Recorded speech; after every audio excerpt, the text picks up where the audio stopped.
Chapter 1427, Causing a Storm with One Sentence. Chapter 1427, Causing a Storm with One Sentence.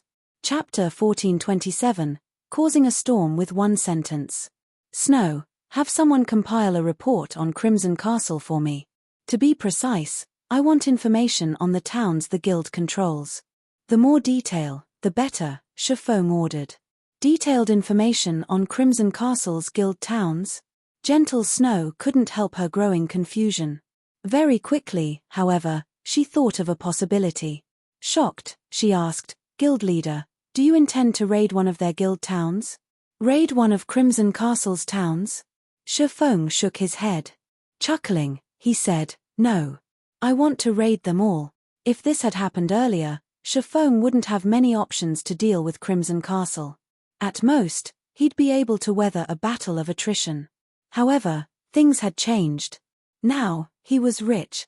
Not only had he made a killing from the Zero Wing auction, but he had also obtained a frightening profit from Stone Forest Town's battle arena and auction house. Right now, players were almost always signing up to join the battle arena and auction house. Including the 10,000 magic crystals he had won from Yang Tianxing, he had over 190,000 on hand. During the war with Heaven's Burial and the Monster Army, he only had around 50,000 magic crystals prepared. It had been impossible to maximize his war weapon's power. If he had had enough magic crystals during those battles, he would have easily won the war. Now that he had over 190,000 magic crystals, Crimson Castle was simply trying to get itself killed by daring to provoke him. He was even confident of capturing a first-rate guild's town with the resources he had available, let alone a second-rate guild like Crimson Castle. Raid all of Crimson Castle's towns?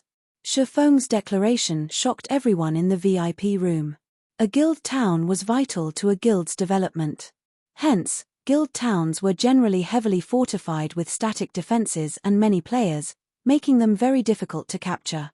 One would need to prepare quite a bit to capture a guild town, yet Shifeng had decided to take all of the towns under Crimson Castle's control. This was insane. Snow, get the branch guild's main force members ready. And spread the news. I want every guild in the Black Dragon Empire to know. We'll take action as soon as you've gathered the information I requested. Shifeng instructed. We're not hiding our intentions. Gentle Snow was dazed for a long moment after listening to Shifeng's command. When raiding an enemy guild town, one generally kept their operations a secret. It would give a force the greatest chance of success, yet Shifeng wanted to declare his intentions publicly. It was no different than saying, I'm going to raid you, so you best get ready. However, since her guild leader had given her the order, she had no choice but to follow through. Although Nine Dragons Emperor quietly backed Crimson Castle, taking over the guild's towns would be a piece of cake if Zero Wing got serious and mobilized all of its elite and expert players. After all, Zero Wing had an overwhelming advantage over Crimson Castle in terms of both quality and quantity. Only, doing so would strain Zero Wing's funds. Meanwhile, before the players in the arena left the venue, Gentle Snow had tasked her subordinates to make the announcement, stating Zero Wing's plans to raid Crimson Castle's guild towns in the Lakeheart City region. The news caused an uproar throughout the Black Dragon Empire. What's going on? Zero Wing plans to attack Crimson Castle? Didn't Crimson Castle lose its bet to Zero Wing? Does the guild have to be so ruthless? No. I've heard that a few third-rate guilds allied with Crimson Castle have mobilized their forces to cause trouble around Hidden Fog Town. It is clear that they are trying to keep the town out of Zero Wing's hands. Zero Wing's likely infuriated. Even so, isn't this unwise? Guild towns aren't that easy to raid. The majority of Zero Wing's forces are stationed in Starmoon Kingdom. With them so far away, it'll be even more difficult to capture Crimson Castle's towns. The players on the forums discussed the matter heatedly. Almost nobody was optimistic about Zero Wing's chances. Although Zero Wing had a branch guild in Lakeheart City, it lacked strength in the Black Dragon Empire. The branch guild simply wasn't on the same level as the main branch in Starmoon Kingdom. Teleporting players from Starmoon Kingdom to Lakeheart City was costly. In addition, Crimson Castle was allied with 4 other second-rate guilds. Those guilds would lend Crimson Castle aid if it were attacked. Even the Empire's first-rate guilds would struggle to raid one of Crimson Castle's towns. And even if success were possible, none of these guilds would be willing to pay the price. Ha ha ha. Zero Wing must have lost its mind. Do they think that our town's defenses are just for display? Crimson Fox, who had long since returned to his guild's residence, laughed when he heard the news. He had planned to fight it out with Zero Wing slowly, but it would seem that preparing for such had been a waste. Although the two towns Crimson Castle controlled were not particularly popular among the general populace, both were close to ore and herbrich maps, and the guild and its 4 allies used them as resource warehouses. Naturally, he had invested plenty of resources in the town's defenses.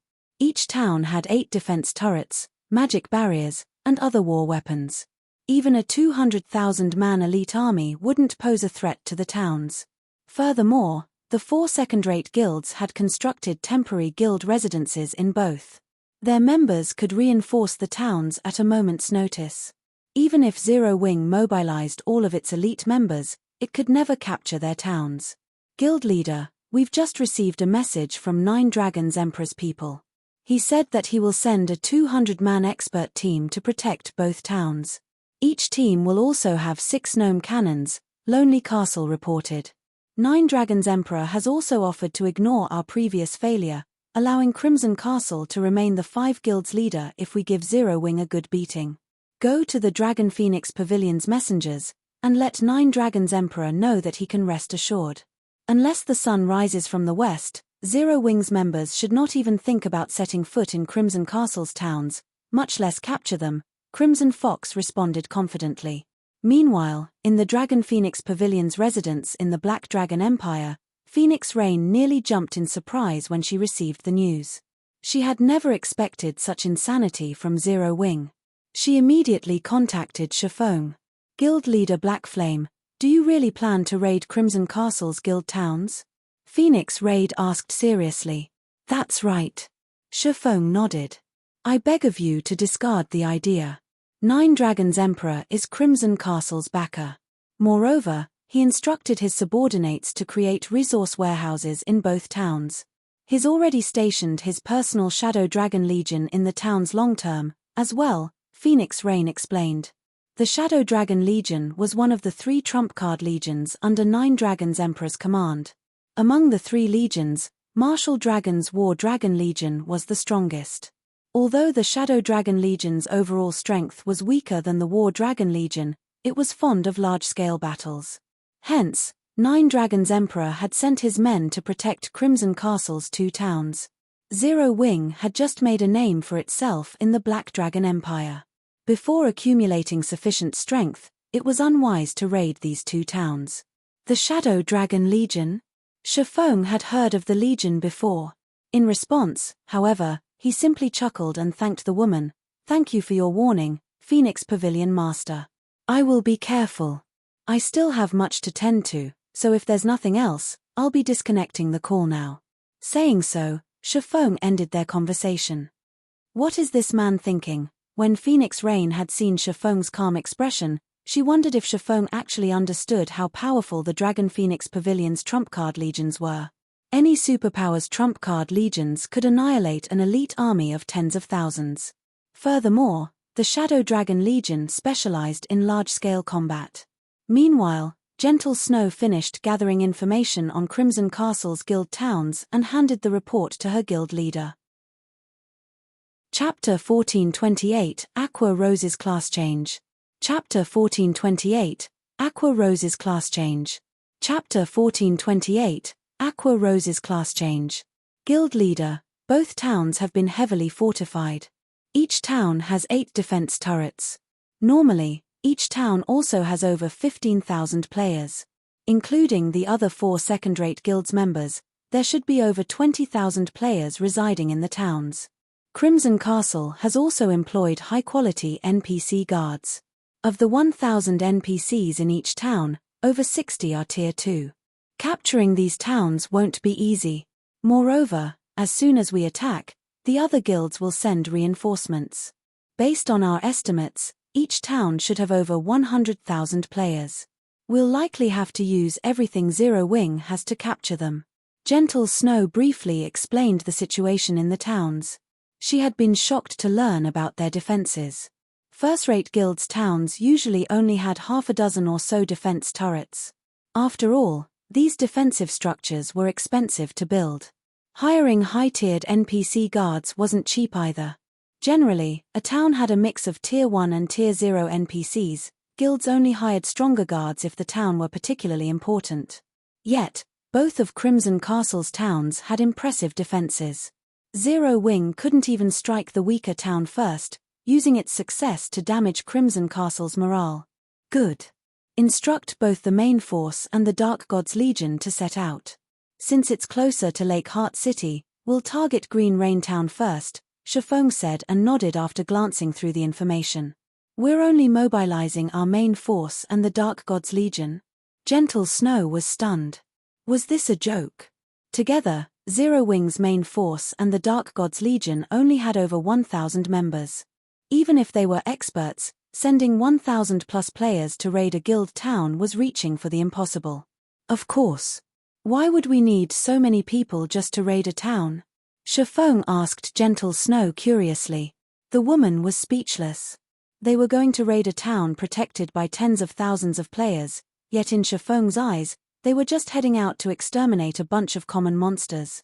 However, once Shifeng had given the order, Gentle Snow had no choice but to dispatch the two forces. As Shifeng prepared to lead his army to Green Rain Town, he received a communication request from Aqua Rose. "Why are you out so soon?" Shifeng asked. It had only been a few days since Aqua Rose and the others had begun to challenge the Sea God's legacy. None of them should have returned this soon. "I'm not fast. Time in the legacy space is different from God's domain. 4 days inside is the equivalent of 1 in God's domain," Aqua Rose explained. After entering the legacy space, the time flow difference had shocked her. If not for the lack of EXP from the monsters inside, she would have leveled up a few times. Instead, she was still level 50. "Well, how did it go?" Shifeng asked. The Sea God's legacy contained 10 individual legacies. Any one of them could improve a player's strength tremendously. "Hee. Take a look at this," Aqua Rose said as she waved an icy blue crystalline staff. Streams of water rotated around it, and the staff itself radiated a faint trace of divine might. "Could you have?" Shifeng could not help his shock as he stared at the staff. "That's right. I've obtained the Sea God's legacy and have officially become a Tier 2 player," Aqua Rose announced in delight. She had gone through a lot of trouble to obtain the Sea God's legacy. Fortunately, she had consumed the moonlight fruits before entering the legacy space, slightly increasing her physique. With refinement realm combat standards, she was able to clear the legacy trial. Not only had she obtained the Sea God's legacy, but she had also acquired the Sea Dragon Staff, a growth-type weapon specifically made to amplify the Sea God's legacy's strengths. Unlike ordinary growth-type weapons, the Sea Dragon Staff could reach fragmented legendary rank. It would help Aqua Rose display the full potential of the Sea God's legacy. Shifeng was dazed for a moment. The Sea God's legacy. He had only hoped that Aqua Rose or one of the others would obtain the Sea God's Guard legacy. He hadn't been terribly optimistic that one of them would actually obtain the Sea God's legacy. After all, the Sea God's legacy even surpassed peak legacies. It was extremely difficult to obtain. "Guild leader, you're going to raid a town, right? Can I join you?" Aqua Rose asked. "Of course you can," Shifeng said, laughing. Even if she hadn't asked, he would have summoned her to join the battle. He was not certain of exactly how powerful the Sea God's legacy was. He only knew that the legacy's owner would be an absolute overlord at sea, invincible among opponents of the same tier and level in naval combat. Naturally, he was curious to see how powerful Aqua Rose could become with the Sea God's legacy at her command. "Wonderful. I'll head over right away," Aqua Rose said, smiling. Lake Heart City region, Green Rain Town. Since Zero Wing had announced its intention of raiding Crimson Castle's guild towns, the normally lackluster Green Rain Town brimmed with players. Crimson Castle and its allies weren't the only players in the town. A large number of independent players and members of the various major powers in the Black Dragon Empire had made the trip to watch the upcoming guild war. The reason these spectators had gathered here instead of in Blackhorn Town near Crimson Castle's other town was Zero Wing's announcement that it would raid Green Rain Town before moving on. Zero Wing is really bold. When others try to raid a town, they try to keep their movements secret, yet Zero Wing publicly declared its plan to raid Crimson Castle's towns and which town it had hit first. It's likely that Zero Wing wants to show off its strength and frighten the other guilds by ensuring that players are here to watch. However, doing so will make raiding Crimson Castle's towns much more difficult. Zero Wing is trying too hard to appear powerful. Even if Zero Wing is Star Moon Kingdom's overlord, it has only recently started to develop its branch guild in the Black Dragon Empire. The branch guild still lacks various aspects. Waging a war against Crimson Castle right now is foolish. I've heard that the other 4 second-rate guilds allied with Crimson Castle have dispatched 150,000 elite members to Green Rain Town. Including Crimson Castle's 30,000 elite members, there are 180,000 elite players fortifying the town. Taking into account their terrain advantage, Zero Wing isn't likely to succeed even if it sends every one of its members in the Empire. In the end, Zero Wing will embarrass itself by attacking Crimson Castle. The players resting in Green Rain Town's bars merrily discussed the upcoming war. Zero Wing had already become the center of attention in the Black Dragon Empire after winning the ranking competition. Following its declaration of war, even more players began to watch the guild. Although the Empire's various guilds frequently clashed, very few were willing to raid an enemy guild town. After all, guild towns were easy to defend but difficult to attack. Without an absolute advantage, no guild would be foolish enough to raid an enemy's town.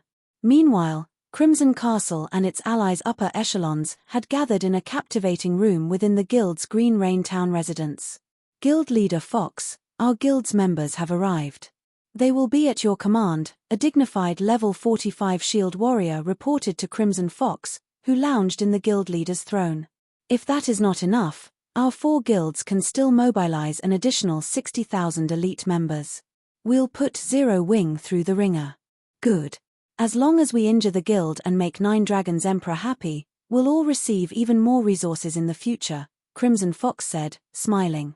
With over 180,000 elite players fortifying Green Rain Town, not even a superpower had any hope of a successful raid, much less Zero Wing. As long as they devastated Zero Wing's army, the guild's development in Lakeheart City would suffer. Guild leader, our scouts have reported that Zero Wing's members are on the way. Lonely Castle, who stood behind Crimson Fox, whispered in the man's ear. They're finally here. Crimson Fox smiled. He then asked, how many are there? There seems to be only a little over 1,000 players, Lonely Castle replied, uncertain. Chapter 1429, Give it a thorough beating. Chapter 1429, Give it a thorough beating. Chapter 1429, Give it a thorough beating. When Lonely Castle finished speaking, the meeting room fell silent. Everyone stared at Lonely Castle with astonished expressions. They all thought that the shield warrior had to be joking. What did you say? Thinking he had heard wrong, Crimson Fox asked for confirmation. They only sent 1,000 plus members? Emitem. The several hundred assassins we've sent out to scout have confirmed this. Zero Wing hasn't dispatched anyone beyond those 1,000 plus members. However, all of those members are rapidly approaching Green Rain Town on mounts. They'll likely arrive in a little over 10 minutes. Lonely Castle understood that he could not convince Crimson Fox with words alone, so he played the video his subordinates had sent him on the virtual screen above the table. The recording displayed over 1,000 players atop their mounts. However, unlike other guilds, the majority of Zero Wing's members rode Thunder Wolves. Their charge was impeccable. Moreover, every player's level on the team was very high.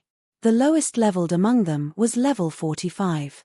Furthermore, their weapons and equipment weren't the least bit inferior to the upper echelons in the meeting room. A single one-horned, black tiger lead this team of players. Black flames and arcs of blue electricity danced around the tiger's paws. Despite only watching a video of the creature, Every one of these powerful players felt an indescribable pressure weigh them down. As for the man atop this black tiger, he was none other than Zero Wing's famous guild leader, Black Flame. Crimson Fox stared at the screen, dazed for a long moment. While he had seen arrogant guilds before, he had never seen a guild as arrogant as Zero Wing. They treated the 180,000 elite players fortifying Green Rain Town as nothing more than a paper tiger. How is this possible? Zero Wing only sent 1,000 plus members? Has Zero Wing lost its mind? This is the siege battle that Zero Wing promised us. They dare come at us with such a small force. Are they tired of living? These players couldn't help but laugh as they watched the video. The contingent Zero Wing had dispatched might consist of nothing but expert players, but siege battles were different from field battles. The power an expert could exert was considerably limited. Not to mention, every guild town had a large number of NPC guards. NPC guards weren't monsters. If an ordinary expert player tried to take on a Tier 1 NPC, they'd suffer a one-sided beating. Furthermore, Green Rain Town's NPCs were all level 70 and above. The town even had level 70, Tier 2 NPCs. Even without the 180,000 elite players and the town's defensive structures, the 1,000 NPC guards could easily annihilate Zero Wing's small force. Zero Wing is pretty bold. They dare to attack Green Rain Town with just so few players. Don't they know what death means? At this moment, a burly man wearing silver armor stood up and said, "Guild leader Fox, leave this to Immortal Dynasty. There's no need for Crimson Castle to bother with this small group from Zero Wing. It's about time we teach Zero Wing that the Black Dragon Empire and Star Moon Kingdom are not the same. Brother Bright House doesn't need to dirty his hands. Let the Shadowlight tribe deal with this. We'll finish Zero Wing's members off before they even get close to Green Rain Town," the handsome man beside Bright House said, laughing. Before Crimson Fox could comment, the 4 second-rate guild's upper echelons voiced their enthusiasm to take the lead against Zero Wing's force. As Crimson Fox attempted to reply, a black-clad man beside him spoke up, "None of you need to get involved. Leave these people to the Shadow Dragon Legion." The moment this black-clad man spoke, the upper echelons fell silent. On the surface, Crimson Castle was in charge of this war. In reality, however, this black-clad man was in command. The man was none other than Shadowtooth, the commander of the Dragon Phoenix Pavilion's Shadow Dragon Legion. He was also known as the War Dragon. Not only had Shadowtooth risen to fame much earlier than Martial Dragon, but he had also left plenty of intense battle records in multiple large-scale virtual reality games. This man had participated in hundreds of guild wars, and every time he took the field, he secured overwhelming victories. Hence, he had earned the nickname War Dragon. Individually, he wasn't any weaker than Martial Dragon, although the latter was more well-known due to his status as an up-and-coming monster in the virtual gaming world. Since Shadowtooth had declared his intentions, the upper echelons surrendered the fight for the prestige of defeating Zero Wing. "I'll have to trouble Brother Shadowtooth, then." Crimson Fox repeatedly expressed gratitude after listening to the commander's declaration. The Shadow Dragon Legion was very famous in the virtual gaming world. The Legion's experts had fought in countless battles alongside Shadowtooth. Although these players were only top-tier experts individually, they could exert tremendous power on the battlefield. With only a handful working together, they could easily take down peak experts.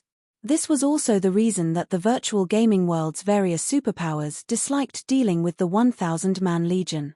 Meanwhile, news of Shifeng's 1,000-plus contingent quickly spread throughout Green Rain Town, causing an uproar. Is Zero Wing trying to be funny? And to think they made such arrogant claims earlier. Now that they realized that Green Rain Town is impossible to raid, they've only sent 1,000 members to try to gloss over their insults. I had thought that Zero Wing was some awesomely powerful guild, but it seems that it has nothing more than this. This could be their wisest move. If Zero Wing truly tried to raid Green Rain Town, it'd suffer heavy losses. How boring. I'm heading back to level up. The spectating players in the town were disappointed. They had hoped to watch an interesting battle, but this was just a farce.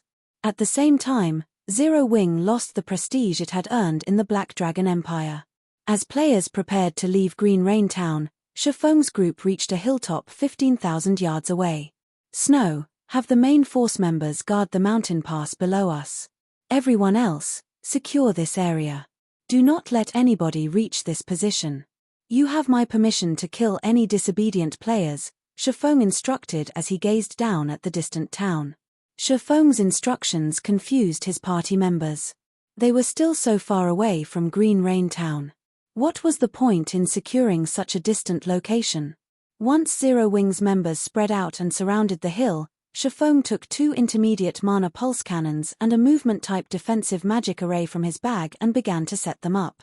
Guild leader, you're not thinking of decimating Green Rain Town? Aqua Rose could not help her surprise when she saw the 2 intermediate mana pulse cannons. Abundant resources were available near the town, but if they turned these massive cannons against it, they'd cripple Green Rain Town. Although Green Rain Town is a strategic location, Zero Wing does not have much use for it. Moreover, with the town's powerful defenses, this is the perfect opportunity to test how effective the intermediate mana pulse cannons are in a siege. Why else would I have deliberately announced our intention to attack Green Rain Town? Shifeng asked seriously. Hearing Shifeng's explanation, Gentle Snow was speechless. The reason behind his announcement had been to test the intermediate mana pulse cannon's effects. If Crimson Castle's upper echelons knew about this, they'd likely have a heart attack. A moment later, Shifeng finished setting up the 2 intermediate mana pulse cannons and the movement-type defensive magic array, filling them with magic crystals. Once he had confirmed that everything was in place, Shifeng issued his command, aim for Green Forest Town and beat the hell out of them. Chapter 1430, Destroying the Town's Defenses in One Hit. Chapter 1430, Destroying the Town's Defenses in One Hit. Chapter 1430, Destroying the Town's Defenses in One Hit. A large number of guild players had been stationed atop Green Rain Town's ramparts. At the base of the walls, the Shadow Dragon Legion stood in neat, orderly rows. As expected of the Dragon Phoenix Pavilion's trump card legion. Its members are so strong. Just looking at them makes me shudder. Guild leader Fox, with them here, you won't have to lift a finger. The Shadow Dragon Legion will bring a swift end to Zero Wing's force. That's right. It's a pity that we won't get to join in. I'd like to show Zero Wing how powerful our guilds truly are. The various upper echelons on the ramparts chatted merrily as they gazed down at the Shadow Dragon Legion. Even if there weren't 180,000 elite players protecting Green Rain Town, Zero Wing's 1,000-man army would fail. After all, the NPC guards weren't just for display. Unfortunately, since the Shadow Dragon Legion had wanted the frontline, their guilds had lost the chance to use Zero Wing as a stepping stone to improve their reputations in the Empire. Suddenly, Lonely Castle walked up to Crimson Fox and reported, "Guild leader, a report just came in. For some reason, Zero Wing's members have stopped their advance and fortified a hill some distance away from the town. They've locked down the area around the hill. We sent several assassins to investigate, but they've all died." Hearing this, Crimson Fox and the other upper echelons were stunned. Why are they fortifying that hill? The same question floated in everyone's minds. This was the first time they had encountered such a shameless guild. Zero Wing had boldly announced its plan to raid Green Rain Town, yet after such claims, it had only dispatched a little over 1,000 members. Now, for some unknown reason, Zero Wing's members had decided to halt their advance halfway. They're not approaching? Crimson Fox's lips curled. It seems Zero Wing's upper echelons still have some brainpower. They realized that charging into the town would be suicidal, so they've decided to wait for us to come to them. Guild leader, should we send some of our people? Lonely Castle asked. No need. We'll let the Shadow Dragon Legion deal with it. We can save ourselves from the trouble of being called out for bullying, Crimson Fox said, laughing. Although he did not know what Zero Wing was trying to do, in front of absolute strength, all trickery was useless. At the end of the day, Crimson Castle would win this war, and Zero Wing's reputation in the Black Dragon Empire would be ruined. However, as the Shadow Dragon Legion prepared to set off for the hill, 2 spiraling, black and white beams appeared in the distance. Both beams struck the magic barrier around Green Rain Town a split second after they appeared, tearing through it as if it were paper. Boom! In the end, the two massive beams plowed through the town's center. Two towering pillars of light rose from the craters, expanding until each covered a 500-yard radius. One could see these pillars even from tens of thousands of yards away. Both pillars gradually dissipated, leaving two 40-meter deep craters. Everything that had been caught within the light pillars had disappeared. For a moment, every player in Green Rain Town was dumbfounded as they stared at the void the light pillars had left. The various guild upper echelons stared with wide eyes. What had happened? Was the sky falling? Not even Crimson Fox knew what had just transpired. Although the defensive magic array protecting Green Rain Town was only basic rank, it could survive Tier 3 attacks, yet it failed to resist the two beam attacks. "I investigate that attack immediately," Crimson Fox bellowed. Crimson Fox's heart bled over the buildings the attacks had just destroyed, not to mention the number of players that had died. Crimson Castle's members exploded into action. "Guild leader, it seems that those two beams came from the hilltop Zero Wing occupies," Lonely Castle said as he pointed towards the hill. "So you're saying, that is Zero Wing's doing?" A chill ran down Crimson Fox's spine as he stared at the hilltop, astonishment flashing in his eyes as he muttered, "How is this possible?" He had investigated Zero Wing thoroughly, so he knew that Zero Wing possessed powerful war weapons. However, the hill Zero Wing occupied was over 10,000 yards away from Green Rain Town. According to the reports, Zero Wing's war weapons should only have a maximum range of around 3,000 yards. What Crimson Fox did not know was that the intermediate mana pulse cannon's range was actually 20,000 yards. However, although the cannons could cover so much distance, the beams were straight-line attacks. Hence, the height of these cannons' location would determine their actual range. From the top of Stone Forest Town's magic tower, they could cover around 3,000 yards. Meanwhile, the hill Shafong had chosen was far taller than his magic tower, increasing the cannon's range significantly. "Guild leader, what should we do?" Lonely Castle could not help but shudder when he learned that Zero Wing was responsible for the attack. With that kind of range and destructive power, the intermediate mana pulse cannons were a guild town's nightmare. If they allowed Zero Wing to fire those weapons a few more times, Green Rain Town would fall. "Kill them. Send everyone to slaughter Zero Wing's members. Do not let Zero Wing fire those cannons again," Crimson Fox shouted, paling with anger. Regret tore at his heart. Had he known that Zero Wing possessed such frightening tools of destruction, he would never have let things go this far. With such weapons, destroying a town would be a piece of cake for Zero Wing. Understood. Lonely Castle immediately organized Crimson Castle's forces to set out towards Zero Wing's position. When the other upper echelons saw the two craters that defiled Green Rain Town and thought about Zero Wing directing those weapons towards their own towns, they shuddered with fear. "This. Guild leader Fox, something urgent has come up in our guild that requires our immediate attention. I'm afraid we must go. Guild leader Fox, our guild leader has found a rare boss and is in need of manpower. Since you have things under control here, we'll be taking our leave." Immediately, the four second-rate guild's upper echelons took out return scrolls and fled. A moment later, all of the allied guild's members vanished from Green Rain Town, leaving only Crimson Castle's members and a bunch of confused independent players. Crimson Fox nearly had a stroke as he watched the crowd disappear. Hadn't they declared that he wouldn't have to take action himself? Chapter 1431, Aqua Rose takes action. Chapter 1431, Aqua Rose takes action. Chapter 1431, Aqua Rose takes action. When the intermediate mana pulse cannons had struck Green Rain Town, the resulting devastation hadn't only shocked the various second-rate guilds members. The spectating players retrieved their own return scrolls to flee the town as well. Everyone was afraid that the intermediate mana pulse cannons would strike again. They might not be so lucky in the next assault. None of them were willing to throw their lives away just to watch a battle. "Active the Guild War Order. Seal off that hill.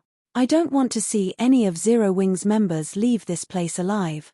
Crimson Fox lost his composure as he glared at the distant hilltop. In the next moment, Crimson Castle locked down Green Rain Town's map. Return scrolls were rendered ineffective, and players were forced to rely on other means to escape. Once Crimson Fox had issued his orders, he led an army of 10,000 players in a charge towards their enemy. This was his only option left. If he continued to do nothing, he would be slaughtered. With the intermediate mana pulse cannon's power, Green Rain Town would only last a few more hits, yet the town's defense turrets couldn't reach Zero Wing. He had no choice but to lead his own forces to stop Zero Wing. However, the Shadow Dragon Legion had reacted long before Crimson Fox. Shortly after the intermediate mana pulse cannons had attacked, Shadowtooth had led the Shadow Dragon Legion in its own charge. Guild Leader, a team of 1,000 players are approaching. They're less than 1,000 yards away.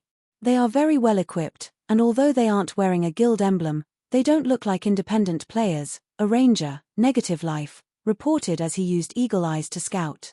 A strong 1,000-man team without a guild emblem? Could it be the Shadow Dragon Legion?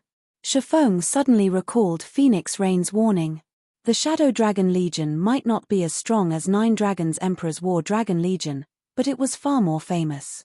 The Dragon Phoenix Pavilion had once dispatched the Shadow Dragon Legion to capture an intermediate city under a top-tier, first-rate guild's control. Naturally, said guild had the support of powerful corporations and plenty of powerful experts. Although it hadn't been a super first-rate guild, it had been beyond ordinary first-rate guilds' reach. Yet, the Shadow Dragon Legion had single-handedly captured the intermediate town. Cities and towns were different. Both basic and advanced towns lacked defenses, but as soon as they became cities, their defenses would undergo a qualitative transformation. With a core magic array, not only could guilds suppress their enemies, but they could also enhance their own forces. The core magic array's buff was even more powerful than the magic towers. Moreover, the various large guilds generally put everything into their city's development. The defensive structures one could build in an intermediate city were far beyond that of a town. A guild could construct hundreds of defense turrets in its city, as well as all sorts of advanced defensive structures. Furthermore, well-funded, first-rate guilds generally protected their intermediate cities with powerful magic arrays. It would take several shots from an advanced mana pulse cannon to break such a barrier. If the magic array had adequate energy, it might even be beyond an advanced mana pulse cannon's power. Yet, the Shadow Dragon Legion had captured the intermediate city. News of the successful siege had shocked the various large guilds. During that time, only a few of God's Domain's first-rate guilds had intermediate cities, while most guild cities were basic rank. As a result, the various first-rate guilds had been terrified of the Shadow Dragon Legion. The Shadow Dragon Legion? Isn't that one of the Dragon Phoenix Pavilion's trump-card legions? Gentle Snow asked curiously when she heard Shifeng's comment. Nine Dragons Emperor has been secretly using Green Rain Town as a resource warehouse, so he has probably stationed the force there to protect the town, Shifeng explained. Guild Leader, I don't think it'll be easy to take on the Shadow Dragon Legion and Crimson Castle's forces at the same time. Shadowtooth, the Shadow Dragon Legion's commander, is the Dragon Phoenix Pavilion's #1 assassin. Based on our information on him, he has a top-tier epic short sword called Magic Breaker. It can cut through magic barriers like a hot knife through butter. Our magic array isn't likely to hold the Legion back, Gentle Snow said worriedly. They had considered the possibility of Crimson Castle's forces charging to meet them, but as long as they had enough magic crystals, their movement-type defensive magic array shouldn't have any issues holding back Tier 4 attacks. Unfortunately, it was a different story if Shadowtooth's Magic Breaker got involved. Without the defensive magic array's protection, they wouldn't survive an army of tens of thousands of elite players. Guild Leader, leave Shadowtooth to me, Aqua Rose suddenly suggested. As long as I take him down, we can proceed with activating the defensive magic array. But, although Gentle Snow tried to argue, Shifeng beat her to it, saying, "All right. I'll leave him to you. Send everyone else to stop the Shadow Dragon Legion's advanced. Don't let anyone near the cannons." The intermediate mana pulse cannons might be powerful, but they had obvious weaknesses. First, they could be moved freely.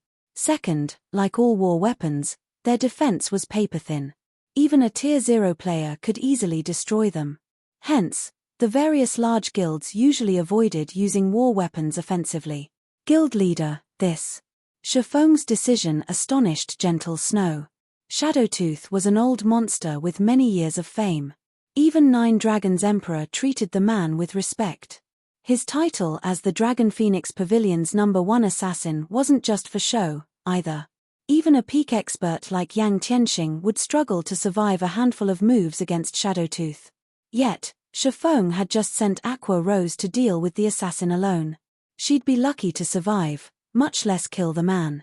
They'd only have a small possibility of defeating Shadowtooth if she, Aqua Rose, and Zhao Yueru worked together. Relax. If Shadowtooth reveals himself, leave him to Aqua. You all should focus on the Shadow Dragon Legion's other experts. At the end of the day, that is still one of the Dragon Phoenix Pavilion's trump card legions.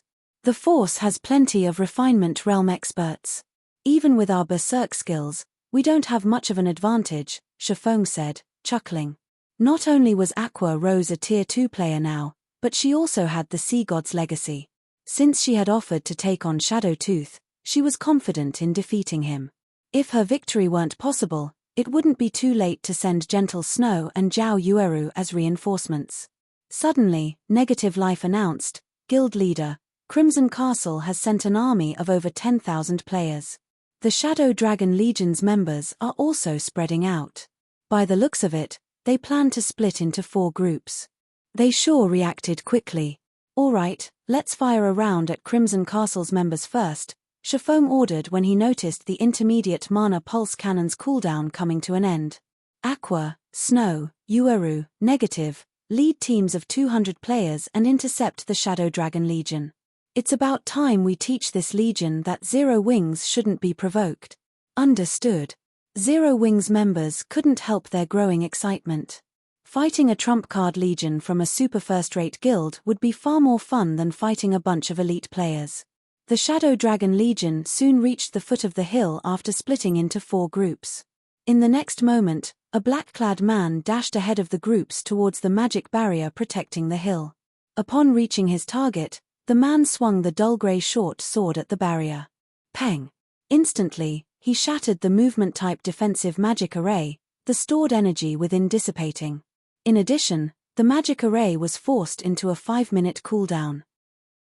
The commander's magic breaker really is impressive. Zero Wings members must be stunned.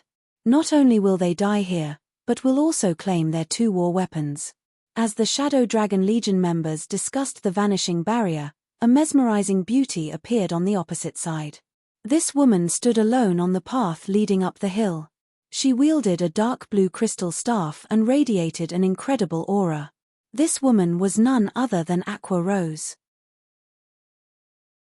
Chapter 1432, Aqua Rose vs Shadowtooth.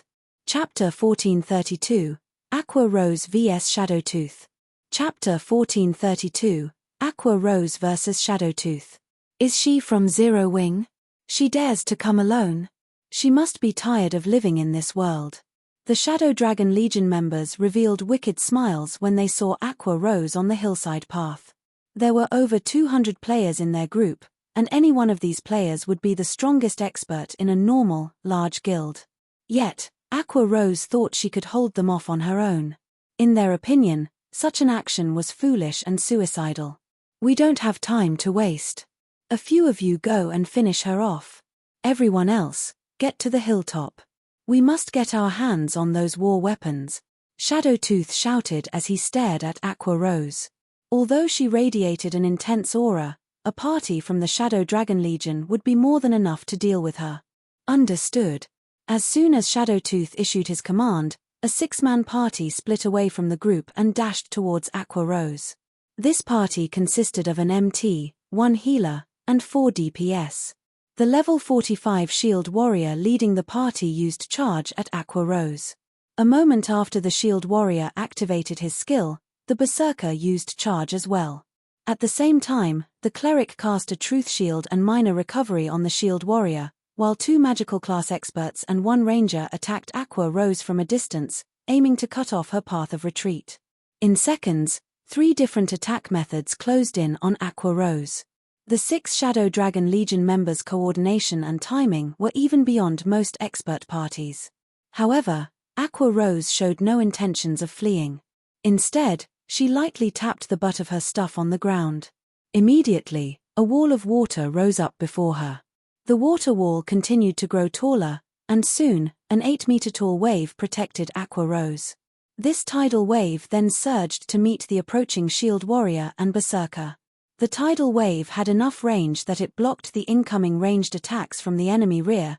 It was the perfect combination of offense and defense.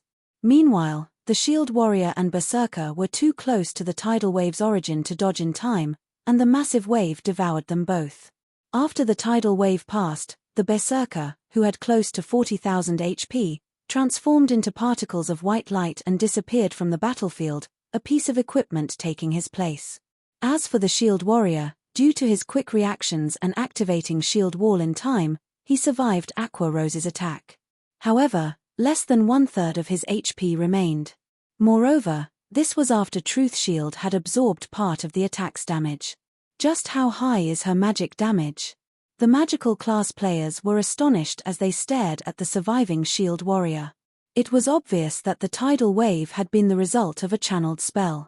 Channeled spells were usually mini AoE attacks. With their magic damage, they'd be lucky to drop the Shield Warrior's HP by 1/3 with a Tier 1 mini AoE spell. Of course, that was if he didn't activate Shield War and without Truth Shield's protection. "You're still alive?" Aqua Rose was slightly surprised to see the MT standing. "It seems your magic resistance is quite high." She had used a Tier 1 legacy spell called Water Wave. However, despite being only a Tier 1 spell, the Sea Dragon Staff had enhanced her attack's power significantly. Overall, it should have rivaled a Tier 1 large-scale destruction spell. Her magic damage is too high. "Switch to range attacks," the surviving Shield Warrior shouted as he gave Aqua Rose a cautious look. The other party members nodded in agreement. Against magical class players with high magic damage, a Shield Warrior with limited mobility was a sitting duck. Defeating such a target would be a piece of cake. However, before the Shield Warrior could regret his hasty charge, thorny, pitch-black vines bound his feet. And before anyone had realized it, Aqua Rose had finished chanting another incantation as the surrounding mana surged towards the Sea Dragon Staff. Tier 2 spell, Rising Flow. Aqua Rose waved her staff at the Shield Warrior and magical class players before her. Over a dozen jets of water streaked away from her, dancing and intertwining across 50 yards. It was beautiful. These jets' speed could even rival that of Shi Feng's swords. Even the Shield Warrior, who had kept his guard up against Aqua Rose's attacks, only managed to block 3 jets of water before 5 others struck. The magical class players, the Ranger, and the Cleric didn't have time to attack since they had assumed the Shield Warrior had been the woman's only target. By the time they reacted, it was too late. Even the Cleric, who had only been struck once, had died instantly. With a single move, Aqua Rose had killed 5 experts from the Shadow Dragon Legion. Impossible. The Shadow Dragon Legion members that had planned to circle Aqua Rose to get up the hill were stupefied. After the brief exchange, a party from the Shadow Dragon Legion had been defeated. Aqua Rose had taken less time than a peak expert to eliminate one of the Shadow Dragon Legion's parties. Her spells were terrifying. Not only were they extremely fast, but they also contained horrific power. The Cleric had lost all of his 30,000 plus HP to a single water jet. However, Aqua Rose didn't seem particularly surprised. Even if a non-MT player successfully blocked one of her water jets, they'd be either dead or close to it. Rising Flow was a Tier 2 spell, but with the Sea Dragon Staff's buff, it had the power of a Tier 3 spell. So, Zero Wing had another expert of this caliber. Shadowtooth glared at Aqua Rose.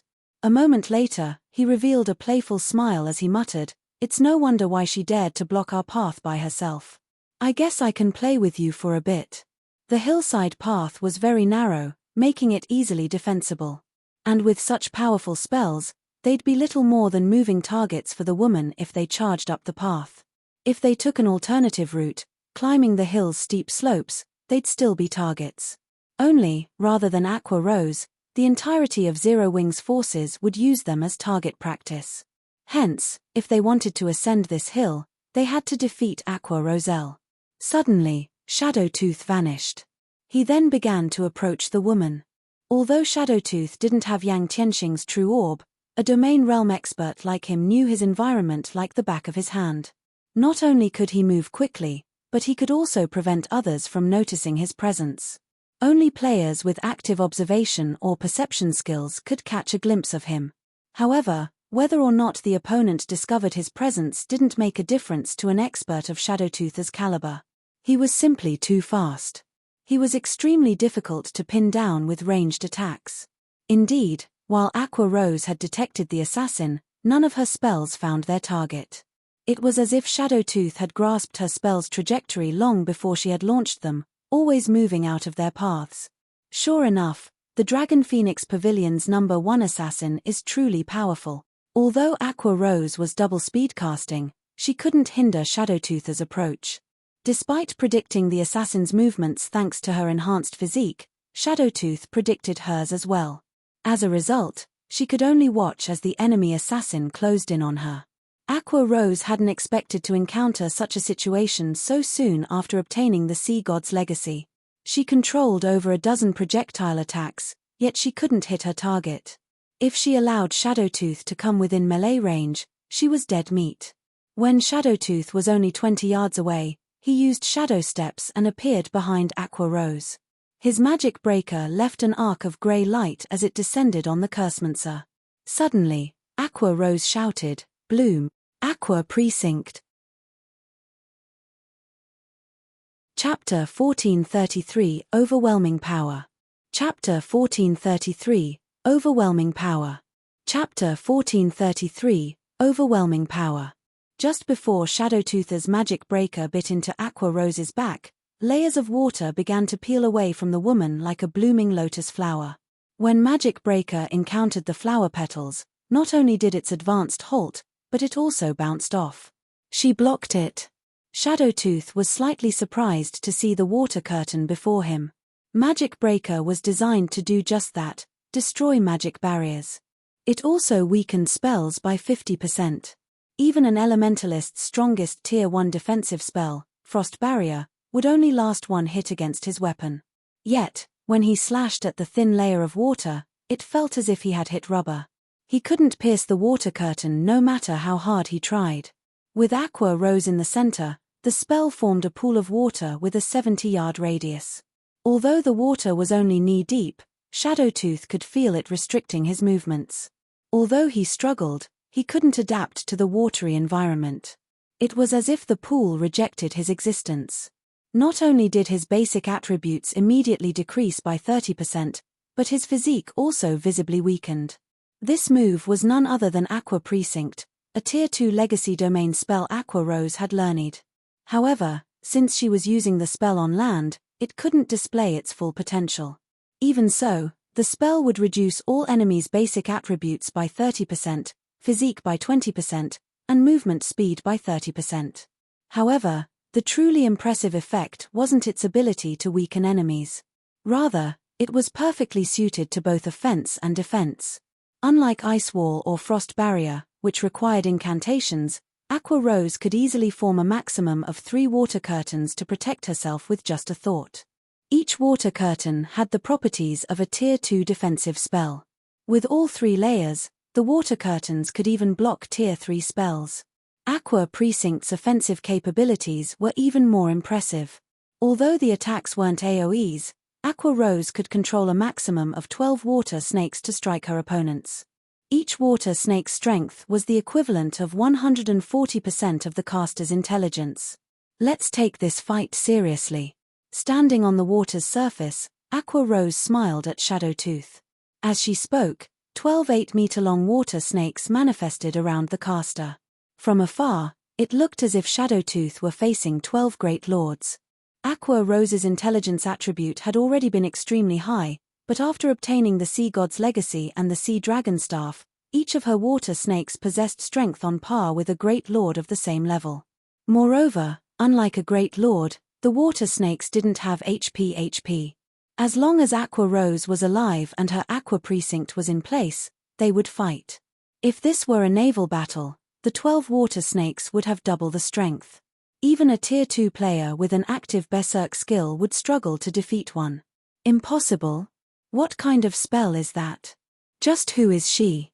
The watching Shadow Dragon Legion members were stupefied. The sight of these 12 serpents was petrifying. How was this a PvP fight? Shadowtooth was practically trying to solo a boss. Die. Aqua Rose showed no mercy as she controlled the 12 snakes to strike at Shadowtooth. As the water snakes flew towards him, Shadowtooth felt as if he were watching a massive waterfall pour down on his head. Immediately, Shadowtooth activated his Berserk skill and tried to avoid the approaching attacks. However, the water snakes were astonishingly fast. They crossed a dozen yards and reached the assassin almost instantly. As a domain realm expert, Shadowtooth had a perfect grasp of the snake's trajectories, but he wasn't fast enough to move out of harm's way in time. In the end, one of the snakes slipped past his defenses. Fortunately, Shadowtooth reacted quickly enough to block the attack with Magic Breaker. Due to Magic Breaker's passive, spell-weakening effect, the water snake's attack wasn't nearly as powerful. In the end, its attack was slightly weaker than a High Lord's of the same level. Although Shadowtooth's basic attributes had diminished, his strength after activating his Berserk skill could still rival that of a Lord-ranked monster of the same level. He didn't have much of an issue blocking the attack. Though the impact had slid him backward, he had only lost around 400 HP. It wasn't a considerable amount to an assassin with 44,000 HP in total. For a time, the two combatants engaged in a battle of attrition. Aqua Precinct was unlike other spells, where one only needed to invest mana when they cast the spell. Rather, the domain spell fed off of the user's mana to sustain itself. In exchange, the spell did not have a cooldown or duration. Players could turn it on and off freely. That wasn't to say that Aqua Rose could maintain the Aqua Precinct indefinitely or a long time. The spell consumed a frightening amount of mana every second. Based on her remaining mana, Aqua Rose had about 3 more minutes with the spell. Of course, she could drink an advanced mana recovery potion to restore her mana during the battle. Shadowtooth was in a similar situation. Although he continued to lose HP throughout the battle, each attack only devoured 300 or 400 HP. He could easily replenish the lost HP with an advanced regeneration potion. As a result, the battle was locked in a temporary stalemate. I didn't expect to find an expert like you in Zero Wing as well. No wonder that little girl is trying to recruit your guild. Shadowtooth constantly tried to close in on his opponent. While the battle raged between Aqua Rose and Shadowtooth, the fight stunned Zero Wing's members atop the hill. In their eyes, both players were absolute monsters. If any one of them had to face Aqua Rose or Shadowtooth, they'd likely die in an instant. Sure enough, a domain realm expert isn't easy to deal with. Shadowtooth's prowess even surprised Shifeng. Aqua Rose was a Tier 2 player and wielded the Sea God's legacy, yet the assassin bridged the gap between their levels, tiers, and classes with his techniques. Aqua Rose only had a minor advantage. However, Aqua should have exhausted a lot of mana by now. It's about time she took things seriously. Unfortunately for Shadowtooth, while techniques could supplement for one's flaws, there was a limit to how much they could help. Not even domain realm experts were an exception. Take things seriously? The Vice Guild leader isn't fighting with everything she's got. Fierce Snake was confused when he overheard Shifeng's muttering. He had only ever witnessed a fight of this level when Zhao Yueru had faced Yang Tianxing. In fact, Shadowtooth was much stronger than Yang Tianxing. The fact that Aqua Rose, who didn't have a cataclysmic spell like Zhao Yueru's Frostflame Oblivion, could suppress a monster like Shadowtooth was astounding. Yet, Shifeng had indicated that she wasn't using her full strength. Even if he heard it from Shifeng, Fierce Snake found it hard to believe. As Fierce Snake struggled over the revelation, Aqua Rose took a deep breath. Suddenly, dark fog began to surround her body. The intensity of her aura skyrocketed. Could it be? She hasn't activated a Berserk skill? Shadowtooth's expression darkened when he sensed Aqua Rose's rampaging aura. During Shadowtooth's brief moment of surprise, a water snake managed to slip his notice. By the time Shadowtooth snapped out of it, he had no choice but to block the attack with Magic Breaker. Boom! The impact threw the assassin over a dozen yards away, his HP decreasing by over 4,600. The water snake's attack power had exceeded the limit he could block. In God's domain, players could reduce incoming damage by blocking the attack, but when the opponent's strength was significantly higher than one's, it could break through one's block threshold. If that happened, players would receive a considerable amount of damage despite their defense. Chapter 1434 – Power of a Tier 2 Class. Chapter 1434 – Power of a Tier 2 Class. Chapter 1434 – Power of a Tier 2 Class. After the water snake had sent him flying, Shadowtooth had been forced to take 6 steps back when he landed, even after readjusting his posture in the air. His Magic Breaker hummed as it vibrated. From that one attack, Shadowtooth had lost over 10% of his HP on the spot. The snake's strength had clearly increased. "Commander, how is she suddenly so strong? Has she been hiding her strength?" The Shadow Dragon Legion members were shocked as they watched Aqua Rose approach Shadowtooth. Despite having activated his Berserk skill, Shadowtooth had failed to block an attack.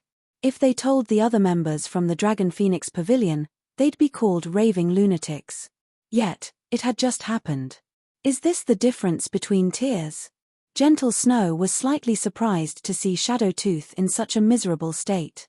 Although she had known that there was a fairly large gap between Tier 1 and 2, she had never imagined that the gap would be this large. With Tier 2 attributes and spells, in addition to a legacy that even surpassed peak legacies, Aqua Rose overwhelmed the Dragon Phoenix Pavilion's #1 assassin, rendering the latter utterly powerless. However, Aqua Rose had no intention of giving Shadowtooth time to catch his breath. Immediately, she controlled the 12 water snakes to continue their assault. Shit! Seeing the incoming water snakes, Shadowtooth felt his scalp tingle. Previously, he had been able to defend himself with Magic Breaker, but now, he couldn't even block an attack. Dodging the snakes was also impossible. After another brief exchange, Shadowtooth lost over 9,000 HP to 2 more water snakes. Now, he had less than 50% remaining. It would only take a few more hits to send him to the afterlife. "Everyone, charge!" Shadowtooth gnashed his teeth and issued the command. He turned to a slim assassin in dark grey leather armor and shouted, "Speeches, find a way to silence her." At this point, he knew that he was no match for Aqua Rose. But this wasn't a competition, it was a real battle. He couldn't order a retreat just because he couldn't defeat the woman. Since one player wasn't enough to deal with Aqua Rose, they needed to fight as a unit. When Shadowtooth ordered the attack, the Shadow Dragon Legion members were shocked. Although this was not the first time their commander had asked for help dealing with a lone opponent, he generally only did so when they faced monster-level existences. This was the first time he has requested assistance against an unknown expert. In other words, Shadowtooth had acknowledged Aqua Rose's strength. While the Shadow Dragon Legion members were shocked, they still joined the fight without hesitation. The healers in the back immediately responded by casting Truth Shield on their commander. They sent a couple of healing spells at the same time, raising Shadowtooth's HP to full. Meanwhile, over a dozen assassins snuck around to Aqua Rose's back. The remaining ranged classes began to launch their attacks. Although the hillside path was narrow, there was enough room for dozens of ranged players to move within range while maintaining some distance from the Cursemancer. "You're finally sick of watching?" Rather than panic as dozens of spells and arrows rained down on her, Aqua Rose revealed a calm smile as she said, "Unfortunately, you are too late." Before anyone knew it, Aqua Rose had finished drawing several dozen lines of runes in the air. She then stabbed her staff into the ground and twisted it. Responding to her command, a massive magic array covered the ground, covering a 100-yard radius. During her fight with Shadowtooth, she had subtly moved closer to the other Shadow Dragon Legion members. However, she hadn't expected Shadowtooth to help her out, calling his allies to join him within her attack range. After gaining the Sea God's legacy, she had learned 3 Tier 2 spells. The strongest among them was Aqua Precinct. Aside from that, She had the Tier 2 curse, Annihilation Torrent.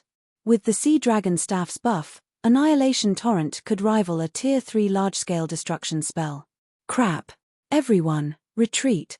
Shadowtooth had a bad feeling when he saw the magic array under his feet. Unfortunately, it was too late. Suddenly, a torrent of water descended from the sky. Not only did the waterfall shatter all of the attacks against Aqua Rose, but it also formed a massive tidal wave once it crashed to the ground. The tidal wave spread out in a ring, devouring everything in range. In the blink of an eye, the wave swallowed Shadowtooth and his allies. Although some players had reacted quickly enough to activate invulnerability skills, Annihilation Torrent lasted for 10 seconds. Not even those skills could save them. After 10 seconds, none of the 200+ Shadow Dragon Legion members were anywhere to be seen. Instead, weapons and pieces of equipment, which could even tempt top-tier experts, had taken their place. Is the Vice Guild leader also a monster? The Zero Wing members watching from the hilltop stared in shock as they watched Aqua Rose wipe out a quarter of the Shadow Dragon Legion by herself. Originally, they thought that Zhao Yueru was the strongest trump card Zero Wing had hidden. They hadn't expected Aqua Rose's power. Not only had she killed over 200 of the Dragon Phoenix Pavilion's experts, but she had also claimed the life of its #1 assassin. With such an impressive battle record, she could easily rank among the top 100 of the God's Domain experts list. While these players cheered for their Vice Guild leader, a figure suddenly appeared in the devastation her Annihilation Torrent had left. This figure was none other than the Shadow Dragon Legion's commander, Shadowtooth. What? He's still alive. Everyone was astonished to see the man. They had all seen Aqua Rose's large-scale destruction spell hit Shadowtooth, and they had watched the attack take his life, yet he stood before them. I never expected to find an expert like you in Zero Wing. I give up. The Shadow Dragon Legion will withdraw. However, you won't be so lucky next time, Shadowtooth declared as he glanced at Aqua Rose. Immediately, he activated Vanish and disappeared. Aqua Rose's Annihilation Torrent had, in fact, killed him. However, he carried a super-rare resuscitation scroll, a treasure he had obtained in an ancient ruin. The scroll would automatically revive a player and restore their HP to full upon death. The scroll also spared the player from the typical death penalty. He had hoped to save the scroll for the contest on Thunder Island. He had never thought that he would have to waste it in a place like this. He only had a total of 3 resuscitation scrolls. Among them, he had given one to 9 Dragons Emperor. Now that he had used one here, he only had one left. He couldn't afford to continue this battle with Aqua Rose. After all, the resuscitation scroll activated passively. It would activate as soon as the player carrying it died. It would not care about the player's desires. If she killed him a second time, he would lose this life-saving trump card. Shortly after Shadowtooth fled, the rest of the Shadow Dragon Legion followed. It was obvious that they had given up on this siege. When Crimson Fox and his army, who had just reached the battlefield, saw the Shadow Dragon Legion's retreat, confusion flashed in their eyes. What was happening? Chapter 1435 Slaughter. Chapter 1435 Slaughter. Chapter 1435 Slaughter. Why is the Shadow Dragon Legion retreating? Look. The Shadow Dragon Legion is missing a lot of members. What? The Shadow Dragon Legion actually lost to Zero Wing. Crimson Castle's members were stupefied as they watched the fleeing Shadow Dragon Legion. After all was said and done, the Shadow Dragon Legion was one of the Dragon Phoenix Pavilion's trump card legions. Although it only had 1,000 members, even a 10,000-man army from a first-rate guild would be powerless against the legion. Particularly in narrow terrain such as this, a 1,000-man legion could exert its strength to its full potential. Yet, Zero Wing's 1,000-plus army had defeated this legion. Guild leader, the Shadow Dragon Legion has retreated. What should we do? An indescribable sense of shock gripped Lonely Castle's heart. Useless garbage. Didn't they tell us to leave everything to them? Crimson Fox ground his teeth as he glared at the distant Shadow Dragon Legion. Since we can't rely on the Shadow Dragon Legion, we'll deal with this problem ourselves. I refuse to believe that Zero Wing can take on an army of 10,000 elite. There were always rumors in the virtual gaming world about Superpow's trump card legions of 1,000 men slaughtering 10,000 men armies from first-rate guilds. But they were just that, rumors. When it really came down to a fight, the victor was never guaranteed until the end. Advance. Surround the hill. Do not let a single Zero Wing player leave this place alive. Crimson Fox commanded. Immediately, all 15,000 plus Crimson Castle elites surged towards Zero Wing's hill. However, when Crimson Castle's army was only 1,000 yards away from the hill, two beams of light descended from above. Before these players could react, the black and white beams slammed into Crimson Castle's army. Following which, two pillars of light rose into the sky. Even Green Rain Town's players could see the spectacle. When the two light pillars faded, they revealed two large, empty clearings in the middle of the army. Despite the fact that Crimson Castle's members had spread out, the two attacks had claimed over 6,000 lives. Although these two shots had cost Shifeng 4,000 magic crystals, he considered the exchange worthwhile since he had killed so many players. Zero Wing. Crimson Fox's eyes turned bloodshot when he realized how many of his guild members had vanished. However, although Crimson Fox was furious, his companions didn't share the same sentiment. Rather than rage, fear flashed in these players' eyes. With just two shots, Zero Wing had annihilated 1/3 of their forces. If Zero Wing fired the cannons a few more times, their army would be devastated. Elsewhere, when the Shadow Dragon Legion saw the fading light pillars, they were relieved to escape the attacks. If not for their commander ordering the retreat when he had, the intermediate mana pulse cannons would have claimed their lives. They finally understood how pointless it was for a guild to focus on quantity over quality. Collecting war weapons was far more important. "Commander, are we really abandoning Green Rain Town?" a Shadow Dragon Legion member asked Shadowtooth. Nine Dragons Emperor had personally tasked them with Green Rain Town's protection. If they packed up and left now, they would most likely have to face the man's wrath. "What else are we supposed to do? Fight them?" Angrily, Shadowtooth snapped, "The only person to blame here is that fool, Crimson Fox. If he hadn't resorted to petty tricks to stop Zero Wing from capturing Hidden Fog Town, Zero Wing wouldn't have decided to make an example of Crimson Castle. Zero Wing isn't what it was in the past. Notify the other guilds under our control. Tell them that unless they have a way to deal with those cannons, they should keep their heads down." He hadn't wanted to interfere with the arrangement between Zero Wing and Crimson Castle in the first place, but since the guild had come knocking on Green Rain Town's door, it had forced his hand. In the end, not only had he failed to stop Zero Wing, but he also lost over 300 Shadow Dragon Legion members in a few minutes. It had been a heavy blow to the Legion. What are you all afraid of? These kinds of attacks have a long cooldown. Zero Wing only has 1,000 players. If we finish them off quickly enough, they won't have a chance to fire those cannons again, Crimson Fox bellowed. Although the intermediate mana pulse cannons were powerful, he had a rough estimate of their cooldown. 4 minutes and 30 seconds had passed between the first attack and the second. In other words, the intermediate mana pulse cannon's cooldown should be 4 to 5 minutes long. This was more than enough time for a 10,000-man army to wipe out 1,000 players. Crimson Fox's reasoning shook his players from their frightened daze. Reclaiming their confidence, they dashed for the hillside paths. "Guild leader, they're advancing again," Negative Life reported through the team chat. "Good.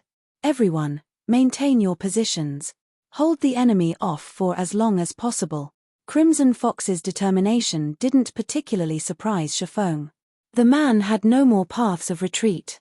If he let Zero Wing attack unhindered, he'd lose Green Rain Town and his army. The guild leader had to fight. However, climbing the hill wasn't so simple. Zero Wing's main force and Dark God's Legion members were stationed around the hillside paths. With the terrain, they had the advantage. As for trading the established paths for the steep slopes, doing so was suicide. This was also Zero Wing's main reason for choosing this hill. Otherwise, he would have chosen a farther location. After all, the intermediate mana pulse cannons had a maximum range of 20,000 yards. With Aqua Rose and the others guarding the 4 available hillside paths, the hill was like an impenetrable fortress. The path Zhao Yueru's team guarded was especially atrocious. With MTS at the forefront, Zhao Yueru could attack freely.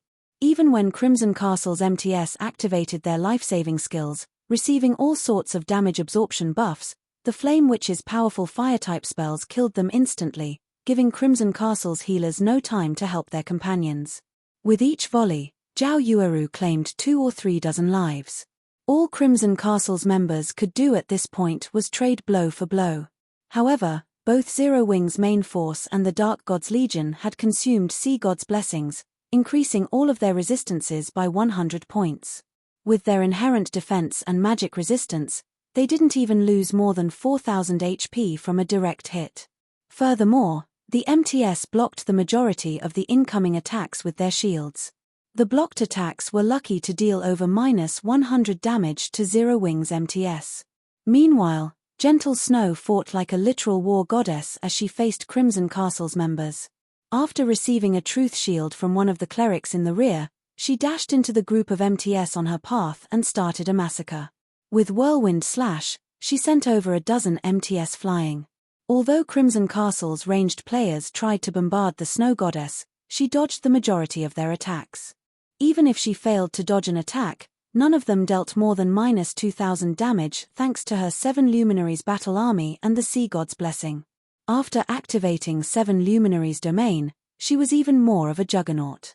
Aqua Rose's path was a simpler scene.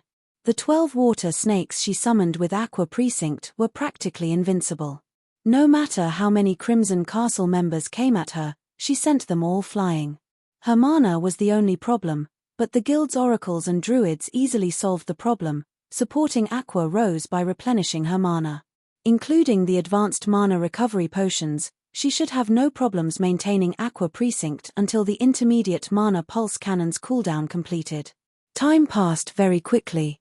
After a few minutes, Crimson Castle had lost nearly 3,000 members, with 80% of the army's MTS dead. With most of its meat shields gone, Crimson Castle had to rely on their melee players to break Zero Wing's blockades. In contrast, Zero Wing had only suffered around 20 casualties thus far. It's about time we give Crimson Castle a taste of Zero Wing's true power. When Shifeng saw more reinforcements from Crimson Castle coming from Green Rain Town, he retrieved the Bible of Darkness and a large number of miniature ballistas.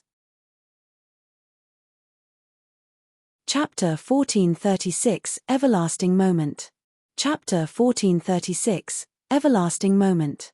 Chapter 1436, Everlasting Moment. Charge. Keep moving forward. Their healers should be running out of mana. Once they run out, we'll take the hill, Crimson Fox shouted, his eyes bloodshot. At this point, he had completely disregarded the potential losses. However, as Crimson Fox had said, Crimson Castle's ruthless charge was a huge burden on Zero Wing's healers. The healers relentlessly cast every healing spell they had available. Their mana consumption rate was even greater than during a boss raid. In a normal boss fight, they only needed to focus on the team's MTS. Now, however, they had to heal everyone. If they lost their focus, their companions could die. In fact, the 20+ casualties Zero Wing suffered so far were the result of something distracting the healers. Seeing Zero Wing's healers running low on mana, Crimson Castle's members grew even more fervent with their attacks. Zero Wing's members struggled.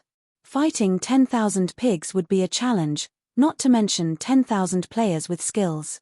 If not for their superior combat techniques, weapons, and equipment, Crimson Castle's members would have already overrun the hill. Guild leader, although we have 20,000 more members on the way, are we really going to duke it out with Zero Wing? Lonely Castle asked. His heart ached as he watched his guildmates die in droves. These players were all elite members from the guild. Even if they defeated Zero Wing, Crimson Castle would likely suffer grievous losses. It would be utterly helpless if Zero Wing decided to attack again. We don't have a choice. If we lose Green Rain Town, Crimson Castle will be in an even worse position, Crimson Fox said as he looked towards the hilltop, helplessness gripping his heart. If he had known that Zero Wing was capable of this level of warfare, He would never have played such petty tricks. Unfortunately, it was too late for his regret. If Crimson Castle won this battle, although it would damage the guild's morale, it would still have a chance to make a comeback. In contrast, if Crimson Castle lost, the guild would forever lose its position in Lakeheart City. It wouldn't even be surprising if the guild disbanded as a result of losing Green Rain Town. He was certain that Zero Wing wouldn't last much longer. After all, their enemy had only dispatched a 1,000-man team. Zero Wing must be dreaming if it thought it could triumph over an elite army of tens of thousands with such a small force. However, as soon as Crimson Fox finished speaking, 2 more black-white beams of light descended from the hilltop. With the chaos of battle as a distraction, the 2 intermediate mana pulse cannons had finished their cooldowns before anyone had realized it. The 2 beams struck Crimson Castle's army once again. Although the attacks weren't as effective as last time, the 2 beams still erased nearly 3,000 Crimson Castle members. The rampaging survivors instantly fell silent. Compared to the cannon's physical destruction, the mental blow was devastating. Endure it. More reinforcements will arrive soon. Crimson Fox tried to placate his guild members. Once they are here, we'll prepare Zero Wing for its funeral. None of the drops from their members need to be reported or handed over to the guild. And I'll award any player who kills a Zero Wing member 1,000 GCPs. Killing an upper echelon will earn you 50,000 GCPs. Crimson Castle's members cheered when they heard the potential rewards. Although Crimson Castle's GCPs weren't particularly valuable, 1,000 points were still the equivalent of a little over 1 gold. 50,000 points were worth around 50 plus gold. It was enough money to purchase a common mount or a piece or 2 of top-tier equipment. However, following the intermediate mana pulse cannon's attacks, dozens of flaming arrows cascaded down from the hilltop. These were the exploding arrows from the miniature ballistas. Although the exploding arrows were much weaker than the intermediate mana pulse cannons, there were far more of them, and they had a shorter cooldown. To ensure the fall of Green Rain Town, Shifeng had prepared 50 miniature ballistas. Following which, explosions shook the ground amid Crimson Castle's army. The guild's members transformed into streaks of light. A single volley had claimed over 500 lives. As they watched their comrades die, the survivors also noticed a magic barrier spread out from the hilltop. The barrier blocked every attack from Crimson Castle's members, protecting Zero Wing. In contrast, Zero Wing's members easily attacked the players beyond the barrier. However, this wasn't the worst part. Without warning, a level 72, Tier 3 demon with fiery wings had appeared over Crimson Castle's army. Gathering mana in its palms, the demon created a fireball the size of a small mountain before hurling it at unsuspecting players. Instantly, over 100 players vanished. Impossible. Crimson Fox couldn't believe his eyes. How could Zero Wing be so strong? With such overwhelming offensive and defensive capabilities, not even a 100,000-man army could defeat Zero Wing's 1,000 players, much less his 10,000 players. The last attack had shocked Crimson Castle's members so badly that they had forgotten to continue their attacks. They all knew how powerful magic barriers were. As long as a magic barrier had enough mana, and none of the attacks exceeded its endurance limit, it would remain in place indefinitely. Zero Wing dares to take the Shadow Dragon Legion so lightly. Watching from afar, fear and rage flashed in Shadowtooth's eyes. He had led one of the Dragon Phoenix Pavilion's bona fide trump card legions against the guild, yet Zero Wing hadn't even bothered to use everything it had during their fight. It felt as if their enemy had only been playing with them. It's about time we end this battle. Shifeng smiled when he saw Crimson Fox in the distance. He then activated Phantom Kill and Space Movement. He stepped into the spatial tear. In the blink of an eye, Shifeng appeared above Crimson Fox. The sky split. That's Black Flame. What is he trying to do? Crimson Castle's members were surprised to see the figure emerge from the spatial tear. They couldn't help but gasp when they got a clear view of the man. Black Flame. Although Shifeng's appearance surprised Crimson Fox, he reacted quickly and retrieved 2 Tier 3 magic scrolls from his bag. Sneering, he growled, "You dare stand before me? You must be trying to die." Over 15 yards separated the two guild leaders. Crimson Castle's top-tier experts surrounded them. He even had a Tier 3 defensive scroll and Tier 3 single-target attack scroll. Killing a peak expert should be a piece of cake. Die. Crimson Fox unfurled the Tier 3 single-target attack scroll. However, Shifeng responded immediately by using Instant Strike, appearing before his enemy and brandishing Killing Ray. Shadow Blade. Suddenly, a single streak of blue light, surrounded by 9 streaks of black light, shot through Crimson Fox, who still wore his sinister smile, and devoured all of the man's HP. Crimson Fox hadn't even activated the unfurled magic scroll. Everyone who saw Shifeng's attack speed gasped. As Crimson Fox collapsed to the ground, he dropped a pair of gloves and a stone fragment that emitted a faint pressure. Without hesitation, Shifeng pocketed both items. He then switched position with his doppelganger and cancelled Phantom Kill, disappearing as if he had never existed in the first place. Meanwhile, Crimson Castle's nearby experts stood there in a daze. It was as if time had frozen for these experts. Chapter 1437, Black Dragon Empire Shocked. Chapter 1437, Black Dragon Empire Shocked. Chapter 1437, Black Dragon Empire Shocked. This is a lie, right? He actually disappeared. Is he a ghost? Crimson Castle's members stared in shock at their guild leader's motionless body.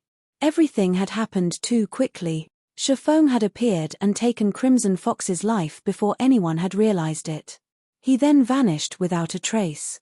After Shifeng had left, these players were silent for a long moment. When they finally snapped out of their daze, their complexions turned deathly pale as they looked towards Shifeng, who had returned to the hilltop. Fear dominated Crimson Castle's members. They had stood over 1,000 yards away from the mountain to avoid getting caught in the shockwaves from the intermediate mana pulse cannon's attacks. Originally, they had assumed that they were safe. However, Shifeng only needed a moment to teach them how foolish that hope was. If Shifeng could easily kill an expert like their guild leader despite over 1,000 yards between them, killing them all would be child's play. Today, they finally learned what a real expert was. They could never use numbers to overwhelm this level of strength. Vice Guild Leader, do we continue the battle? The guild's experts turned to the shield warrior, Lonely Castle. Now that Crimson Fox, their commander and guild leader, was dead, the army fell into disarray. They still hadn't destroyed Zero Wing's magic barrier, and a constant stream of exploding arrows still rained down. Even with 20,000 reinforcements, they would be marching to their deaths. We retreat, Lonely Castle said, shaking his head dejectedly as he stared at Shifeng, who stood at the top of the hill. The strength Zero Wing had displayed was simply mind-boggling, and with their guild leader dead, Lonely Castle wasn't confident of defeating the enemy guild. Hearing Lonely Castle's order to retreat, Crimson Castle's members breathed a sigh of relief. They abruptly scattered, fleeing the battlefield like madmen. When Crimson Castle's reinforcements caught wind of the order, they, too, fled into the surrounding wilderness, not daring to set foot in Green Rain Town again. The guild members in Green Rain Town began to evacuate, afraid that the intermediate mana pulse cannons would obliterate them if they weren't fast enough. Meanwhile, news of Zero Wing's victory spread throughout the Black Dragon Empire. Although guilds fought each other every day in the Empire, large-scale siege wars were rare.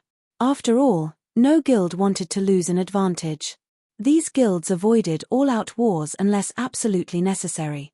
Many of the Empire's players had been watching the battle between Zero Wing and Crimson Castle. Not even the latter's tens of thousands of elite members in Green Rain Town were a match for Zero Wing's 1,000-man team. No matter how they looked at it, the outcome was incomprehensible. Hence, news of the war had spread much quicker than usual. Did you hear? Crimson Castle was defeated. What's going on? Crimson Castle actually lost. Didn't Zero Wing only dispatch 1,000 players? That can't be possible, right? After all, Crimson Castle has an elite army of tens of thousands. They weren't a match for Zero Wing's 1,000-man team? Are Crimson Castle's members idiots? You guys might not realize it since you weren't there, but I watched the battle personally. Zero Wing had used some kind of war weapon to shatter the town's defensive magic array in a single hit and kill several thousand players instantly. The second-rate guilds that had allied with Crimson Castle pulled their forces from the town on the spot. Although Crimson Castle sent its army to meet its enemy, Zero Wing's war weapons wiped out one-third of its forces before Crimson Castle could even reach the guild. Zero Wing even used a fleet of miniature ballistas to bombard Crimson Castle's forces with flaming arrows. Against so many war weapons, not even several 100,000 elite players would have a chance, much less tens of thousands. The Black Dragon Empire's official forums burned with conversation. Some people had even uploaded battle videos of Zero Wing's assault on Green Rain Town. Everyone who saw the two massive craters in Green Rain Town was stupefied. At the same time, they also understood why Crimson Castle had lost. What a joke! With a few more attacks of that scale, Green Rain Town would fall to ruin. Crimson Castle hadn't had any hope of winning. In fact, that battle couldn't be called a fight.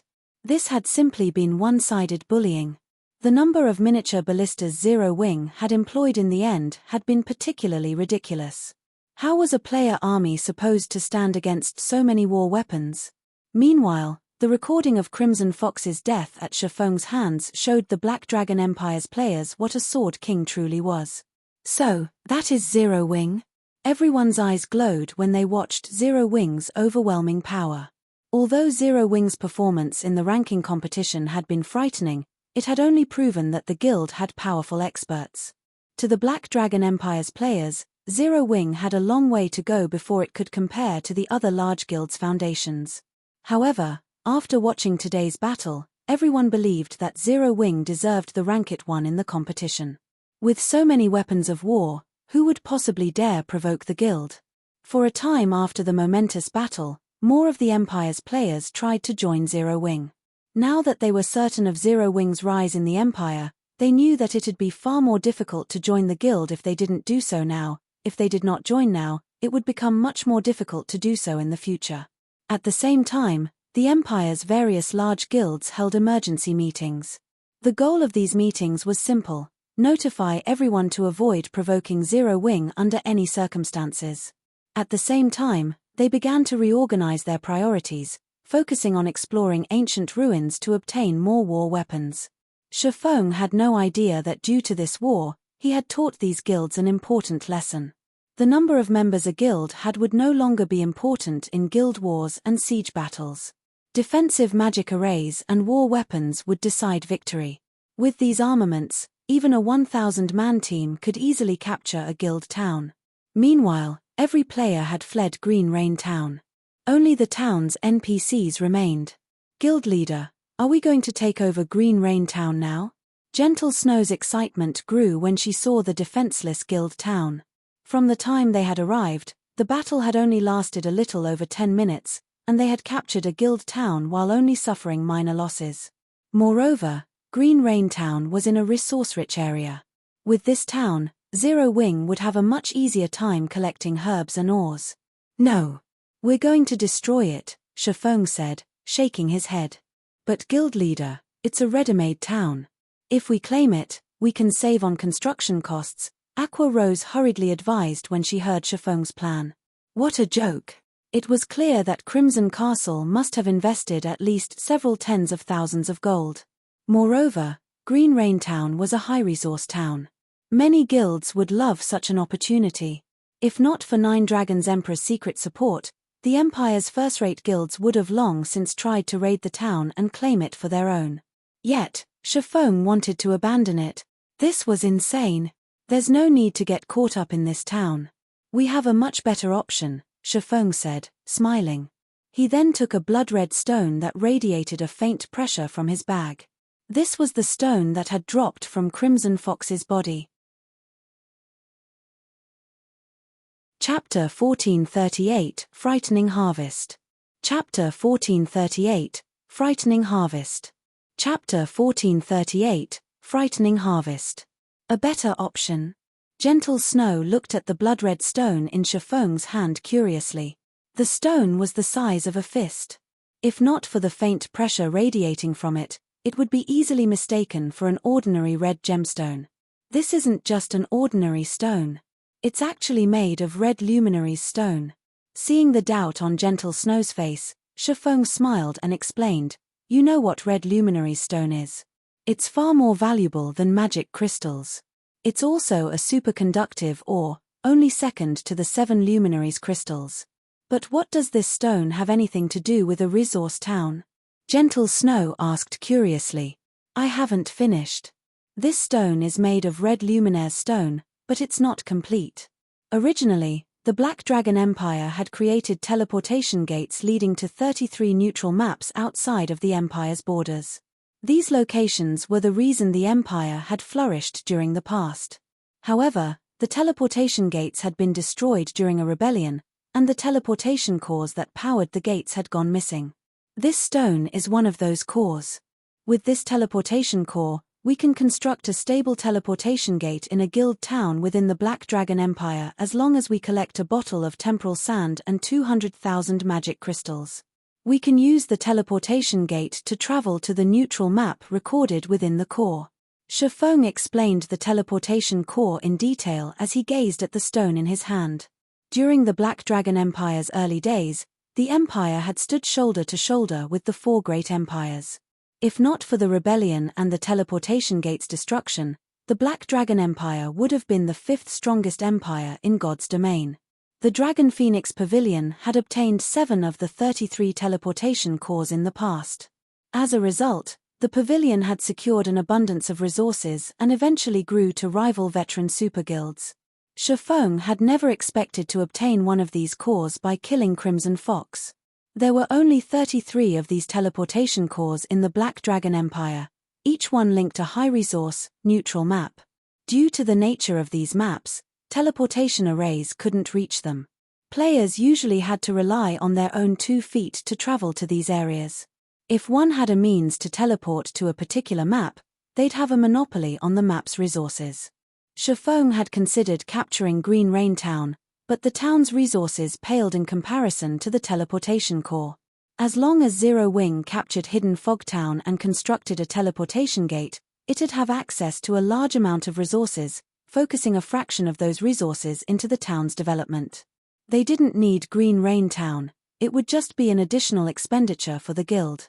They didn't need to worry about fending off other major powers contesting for the town either. Teleport to a neutral map. Guild leader, are you joking? Gentle Snow stared at the stone in Shifeng's hand in shock. She had been playing God's Domain for quite some time now. As a member of the guild's upper management, she kept up on various information about the game. Naturally, she had an acute understanding of the importance of neutral maps. Neutral maps were not under human control. They weren't suitable for human settlements, either. However, these locations shared a similar aspect. They had a ridiculous amount of resources, far beyond those found in empires and kingdoms. One could find rare and valuable resources in practically every corner.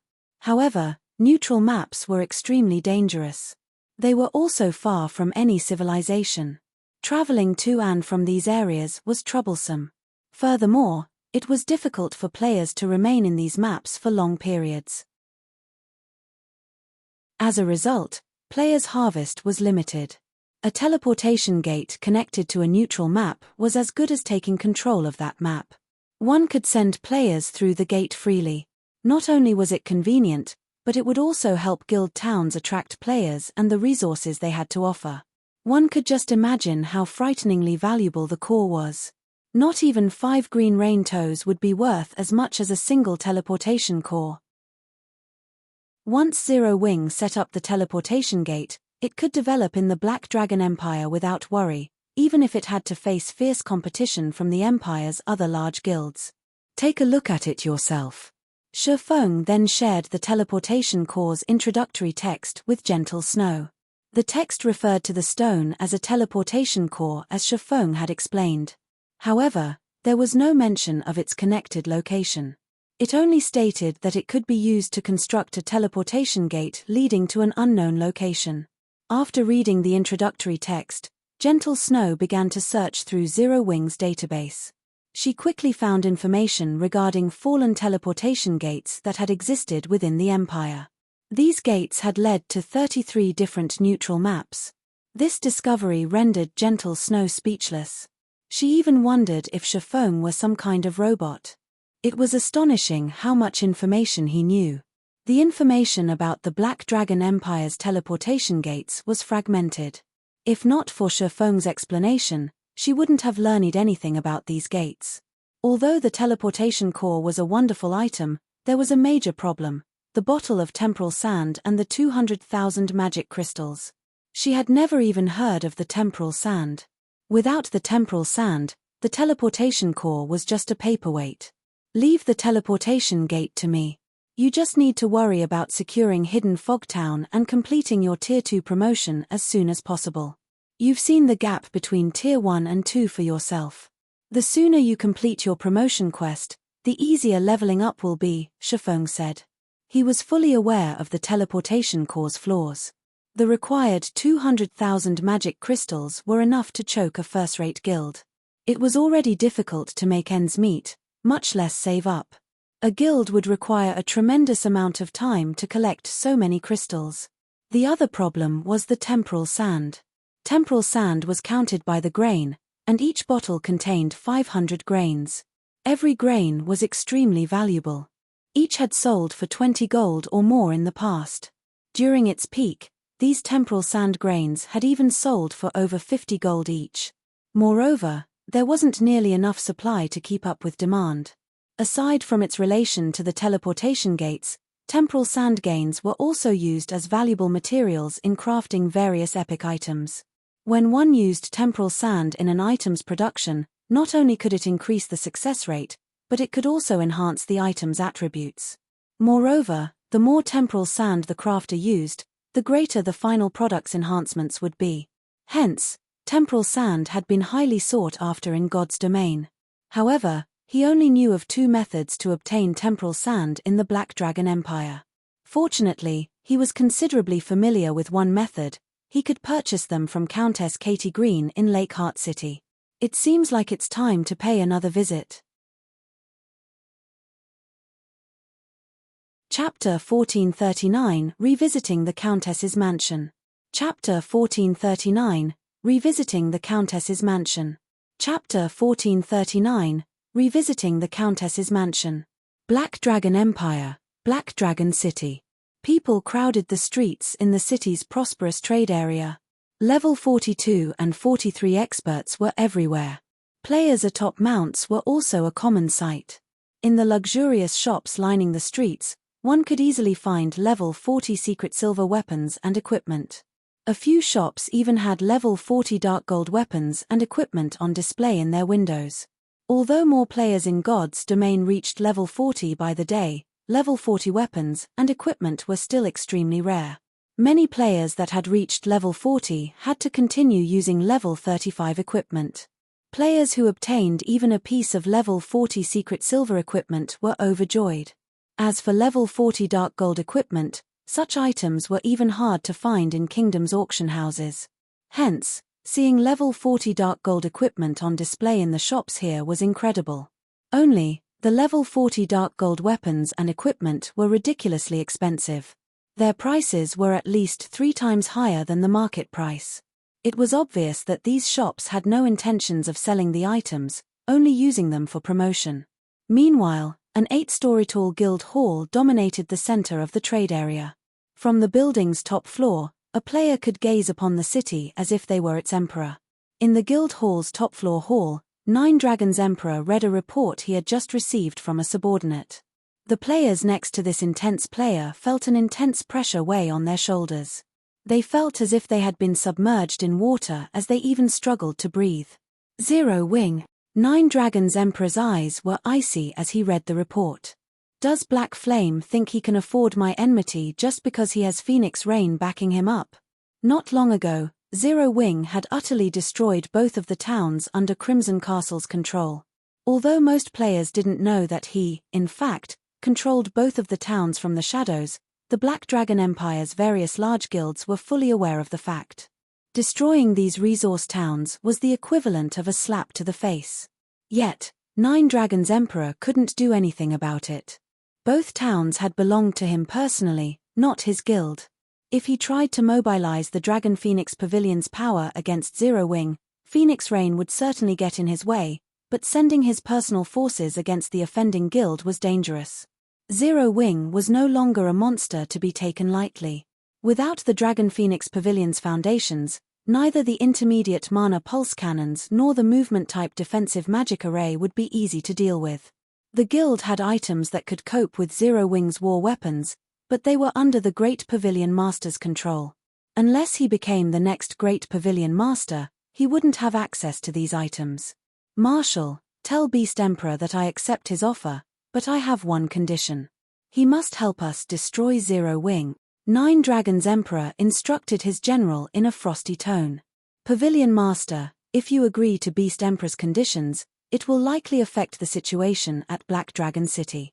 On the off chance that the Great Pavilion Master investigates the matter, Marshal Dragon could not help his surprise to hear the order. It doesn't matter. Beast Emperor needs some more time to deal with issues on his side. By the time he's ready, the contest on Thunder Island will be over. By then, I could be the Great Pavilion Master. Who could possibly stand in my way? Nine Dragons' Emperor said, smiling confidently. All right, enough. Just pass my answer on to that old man. Understood. Marshal Dragon immediately left the hall. Meanwhile, a mysterious man in black robes and bandages was in the middle of a ceremony in a canyon surrounded by evil energy. As he led the ritual, the mana density around the man was several times higher than when Stone Forest Town's obelisk had activated. Flame Blood, whose skin had turned dark gray, suddenly approached the black-clad man. Temple Master, we just received a message from Nine Dragon Emperor's men. The Dragon Pavilion Master has agreed to our conditions. However, in return, he wants us to eliminate Zero Wing, Flame Blood said with a smile. Ha ha ha. Interesting. Truly interesting. Beast Emperor stopped chanting when he heard the news. He continued, I will gladly accept this condition. Tell Nine Dragons' Emperor that, as long as I complete my quest, neither Zero Wing nor his rival, Phoenix Rain, will be a problem. He already bore a deep-seated hatred for Zero Wing. Due to Black Flame, not only had his evil demon army suffered a massive loss, but he had also lost an evil god's apostle slot. If given the opportunity, he'd make the guild pay. Only, he hadn't expected Zero Wing to infuriate Nine Dragons' Emperor to such a degree. Despite his numerous attempts to ally with Nine Dragons' Emperor, the man had refused his offers. The refusals put in him a bit of a predicament. Although he was an evil god's envoy, he hadn't accumulated enough power to be a threat to the Dragon Phoenix Pavilion. He had never dreamed that Zero Wing would inevitably lend him a hand. With Heaven's Burial helping him in Starmoon Kingdom and Nine Dragons' Emperor supporting him in the Black Dragon Empire, he now had over a 70% chance of completing the quest he had received from the Evil Gods Temple's Great Temple Master. Meanwhile, Lakeheart City's main street was quite lively. It was no less active than Black Dragon City's trade area. This was all because Zero Wing had destroyed Crimson Castle's two guild towns. This thorough and spectacular victory proved Zero Wing's prowess to every player in the city. It was obvious that given enough time, Zero Wing's branch guild in the Black Dragon Empire would grow to stand on equal footing with, or even surpass, the Empire's first-rate guilds, becoming the second most powerful guild in the Black Dragon Empire. Many independent players and experts in the Empire had rushed to Lakeheart City in hopes of joining Zero Wing and its prosperous future. Even some of the Empire's well-known adventurer teams wanted to join the guild. Not only was the guild frighteningly powerful, but it also had the battle arena in Stone Forest Town. At this point, due to the ranking competition's results, Stone Forest Town's battle arena had become famous throughout the Black Dragon Empire. According to the statistics some players had compiled, the public had discovered that many of the Empire's top-ranking experts had trained in the battle arena. To be precise, they had trained in the Advanced Combat Rooms. The Advanced Combat Room was a sacred training grounds that all expert players dreamed of accessing. Among the players that had trained in the Advanced Combat Rooms, Remnant Cloud and Graceful Moon had displayed the greatest improvements to their combat standards. During the previous ranking competition, Remnant Cloud had only risen to the top 100 of his class, yet he had ranked among the top 50 in the latest competition. Furthermore, this last ranking competition had included far more powerful experts than those in the past. Many of the previous top 100 experts didn't even make it into the top 200. Graceful Moon's performance had also been surprising, ranking among the top 100 of her class. Due to these two players' performances, Stone Forest Town's popularity in the Black Dragon Empire had skyrocketed despite Zero Wing's lack of effort to promote the town. As Shi Feng strolled down Lake Heart City's main street, he wore a new appearance thanks to the demon mask. With his Nightwalker's cape's concealment, not even high-tiered NPCs he had encountered before should be able to recognize him. During his previous visit to Countess Katie Green's mansion, the Countess had thrown him into a trial of God. Now that he had the Nightwalker cape, he should be able to visit the Countess again. As Shi Feng approached the Countess's mansion, the golden stigmata's pulsing grew more intense. It reached a peak when he finally stood before the building. She shouldn't be able to notice it, right? Taking a deep breath, Shi Feng stepped through the mansion's main entrance. Chapter 1440, Tier 5 Sacred Magic Night. Chapter 1440, Tier 5 Sacred Magic Night. Chapter 1440, Tier 5 Sacred Magic Night. Sir, this is the Countess's mansion. Outsiders are prohibited from entering. As soon as Shi Feng set foot in the compound, an elderly man in a black suit appeared before him. Outsiders are prohibited. Shi Feng was curious as he looked at the old man. Milton, Countess's steward, human. Level 140. HP 55 000 00055 000. Although this was a countess's mansion, Countess Katie Green was the proprietress of many of the Empire's black market shops. She often had business with many NPC merchants. Hence, she never restricted entry to her mansion. He hadn't encountered a single servant during his previous visit, yet entry was now restricted. It was clear that the Countess had grown cautious. If he did not deal with this situation properly, he might further agitate the Countess. She might even move her base of operations elsewhere. Fortunately, he had the Nightwalker's cape. The Countess wouldn't easily see through his disguise. Hello. I've heard that the Countess is interested in mana stones. I have quite a few on hand. May I know if I can speak with her ladyship? Shi Feng said as he revealed his Demon Hunter title. The Demon Hunter title granted him the authority of a world noble. As such, he enjoyed the status of a noble throughout all of God's domain's human territories.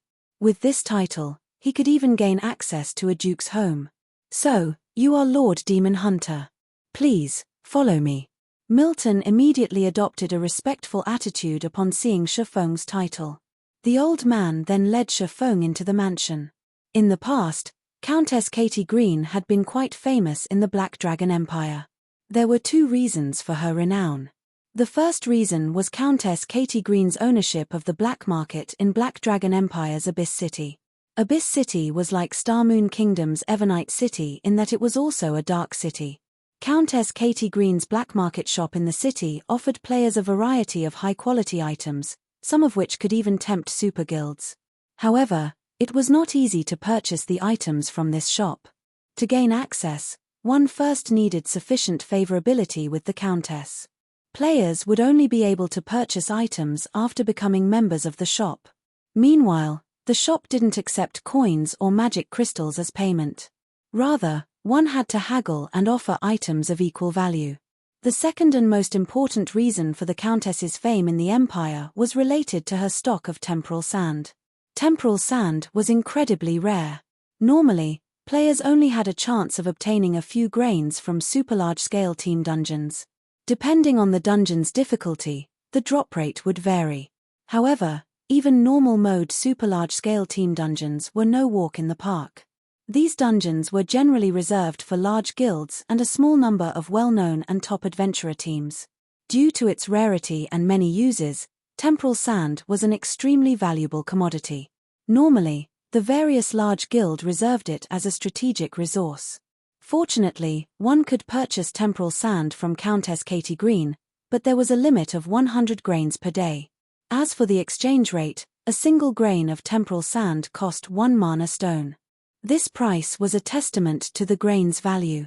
When players had realized this in the past, it had caused a commotion that had shaken God's domain. Eventually, though, the Dragon Phoenix Pavilion had monopolized this privilege. Since no one knew about temporal sand yet, this was a good opportunity for Shifeng to build up his stock. Luckily, he had accumulated quite a few mana stones thus far. As for the 7 treasures, he would cautiously investigate the matter. After all, as a countess in the Black Dragon Empire, her status was extraordinary. The countess was a more powerful individual than he was. Naturally, one couldn't just open a shop in Abyss City without enough strength. Countess Katie Green was capable of rivaling Weissman, White River City's magistrate. Her combat power was at the peak of Tier 4. A measly Tier 2 player like Shifeng had no chance against the woman. A short moment later, under Milton's lead, Shifeng arrived before a quiet, elegant indoor garden on the mansion's 3rd floor. A beautiful woman in a luxurious, crimson dress relaxed in the garden's center.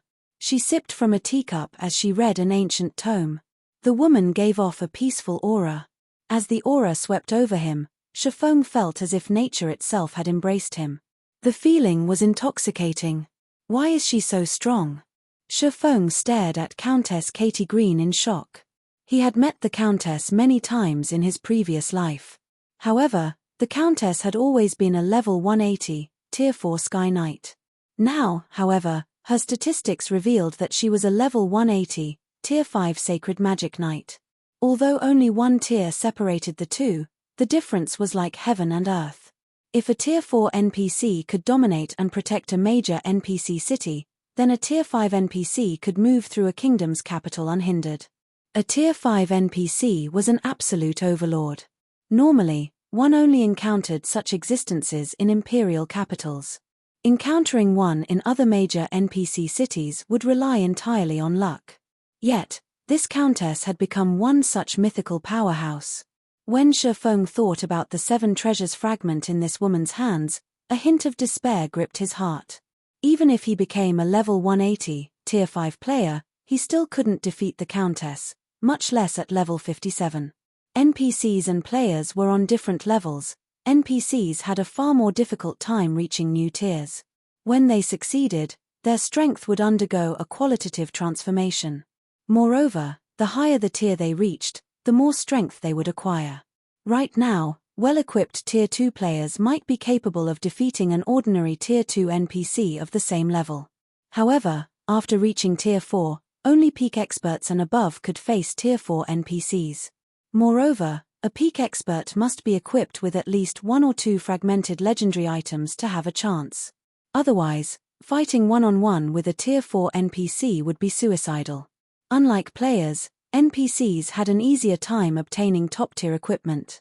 Players had to struggle for every piece of epic equipment they wore, but NPCs could get what they needed as long as they had enough money. Tier 5 NPCs typically wielded at least one legendary item. If a Tier 5 player didn't have the same, they could never stand against an NPC of the same tier. Hence, Tier 5 players had usually formed parties to deal with a Tier 5 NPC. "I hear that you have a lot of mana stones?" Katie Green asked softly as she set her book down and turned to Shifeng. "Yes, your ladyship." Shifeng nodded. At the same time, he celebrated the fact that he had obtained the Nightwalker's cape. Thanks to its effects, the Countess had failed to see through his disguise. She didn't seem to detect the golden stigmata's aura on him either.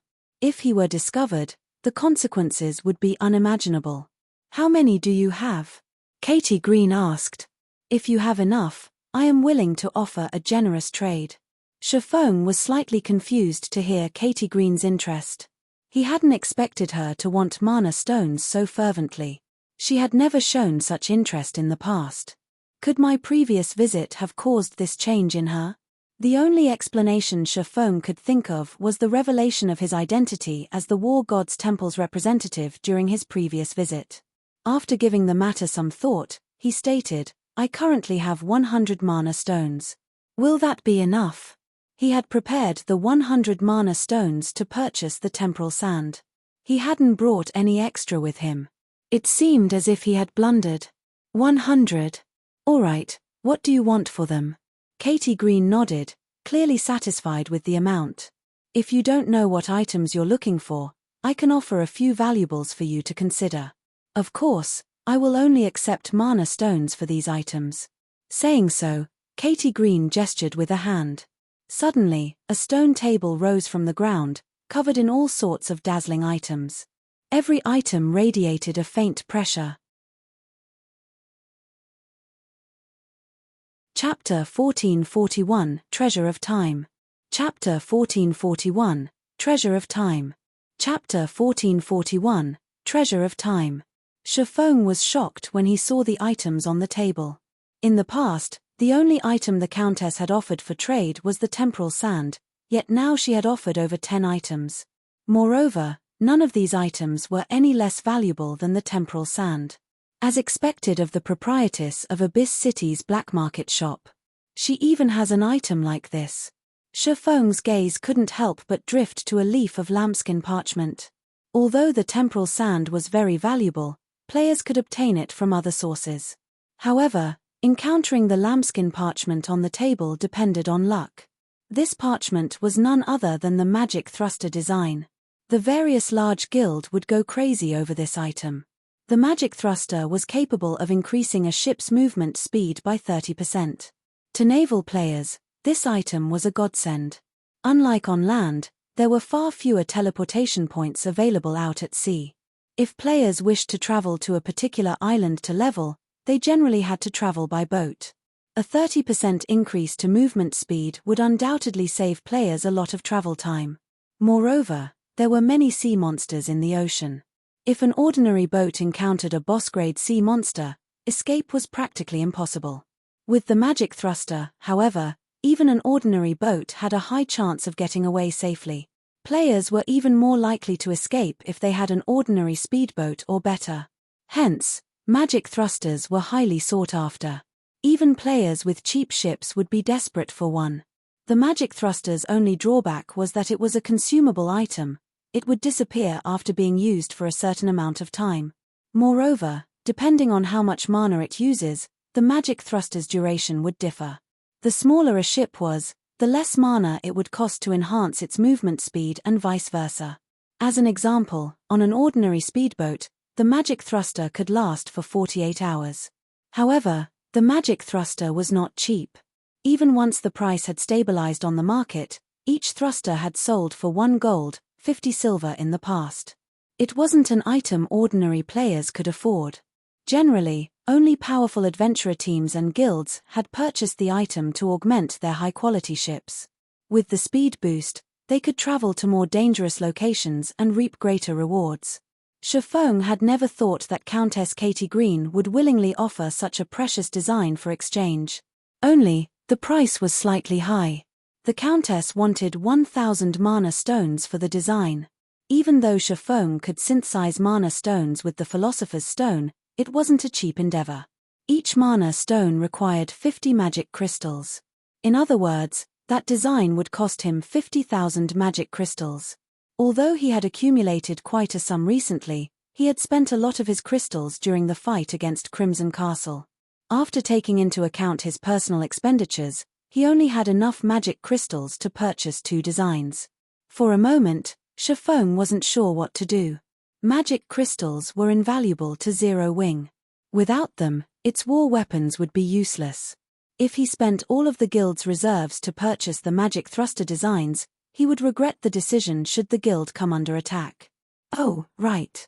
I have another item for sale. Seeing Shifeng's hesitation, Katie Green smiled. She then retrieved a dark grey bracelet and placed it on the table. I happened to come across this treasure by chance. However, it's no longer useful to me. If you can afford it, this item can be yours. Shifeng was stunned when he saw the dark grey bracelet. The bracelet looked ordinary, like nothing more than a string of dark grey beads. However, the golden stigmata indicated that it was one of the 7 treasures. Unfortunately, due to severe damage, it was only an epic item. Bracelet of Time, epic rank item. This bracelet had once possessed the frightening power of time. Unfortunately, it has sustained heavy damage. Additional active skill dash. Temporal Sand, can produce temporal sand by absorbing mana stones. No cooldown. Each mana stone produces 2 grains of temporal sand. After sustaining damage and being tainted by evil energy, the evil energy within will taint the item's wearer as well. Drops on death. This is one of the 7 treasures. Shifeng stared at the Bracelet of Time in shock. Although mana stones were expensive and difficult to obtain, temporal sand was far more valuable. It also had far more uses. Practically every lifestyle class could use it. Meanwhile, by using the Bracelet of Time, one only needed to invest 1 mana stone to obtain 2 temporal sand grains. It was certainly a profitable exchange. He had always wondered how the Countess got her hands on so much temporal sand. It turned out that it was thanks to one of the 7 treasures. However, it seemed that his previous visit had interrupted Katie Green's plans, forcing the Countess to collect a large number of mana stones and convert them into temporal sand as quickly as possible. However, the Countess's asking price was exorbitant. She wanted for 100,000 mana stones for the bracelet. Even if he had the Philosopher's Stone, synthesizing 100,000 mana stones would cost him 5 million mana stones. With Zero Wing's current net income, it would take months to save up that many magic crystals. As for stealing the Bracelet of Time, even if Shifeng had 100 lives, he would not dare do so. Countess, may I know if I can trade mana stones for these items if I visit you in the future? Shifeng asked. If Countess Katie Green had only offered this Bracelet of Time on a whim, it would be out of his hands. If she were selling it long-term, however, he would have a chance to purchase it. As long as he obtained the manatite vein on Kana Island and maintained his hold on the rapidly developing Stone Forest town, he could collect 5 million magic crystals given enough time. He was only afraid that the Countess's offer was a one-time chance. Hearing Shifeng's question, Katie Green fell silent for a moment. Following which, she replied, "The other items will be available in the future, but I don't want to hold on to this bracelet for long. I am prepared to sell it on the black market to the highest bidder in a month. If you can gather 100,000 mana stones before the auction, I'll sell it to you instead." A month, huh? Shifeng frowned. Although it was good news that the Countess wasn't only offering the bracelet right now, the time limit wasn't. Aside from giants like super guilds, collecting 5 million magic crystals in a month was a dream. The various large guilds spent a large amount of magic crystals every day. Even powerful first-rate guilds could only save 4 or 5,000 crystals per day.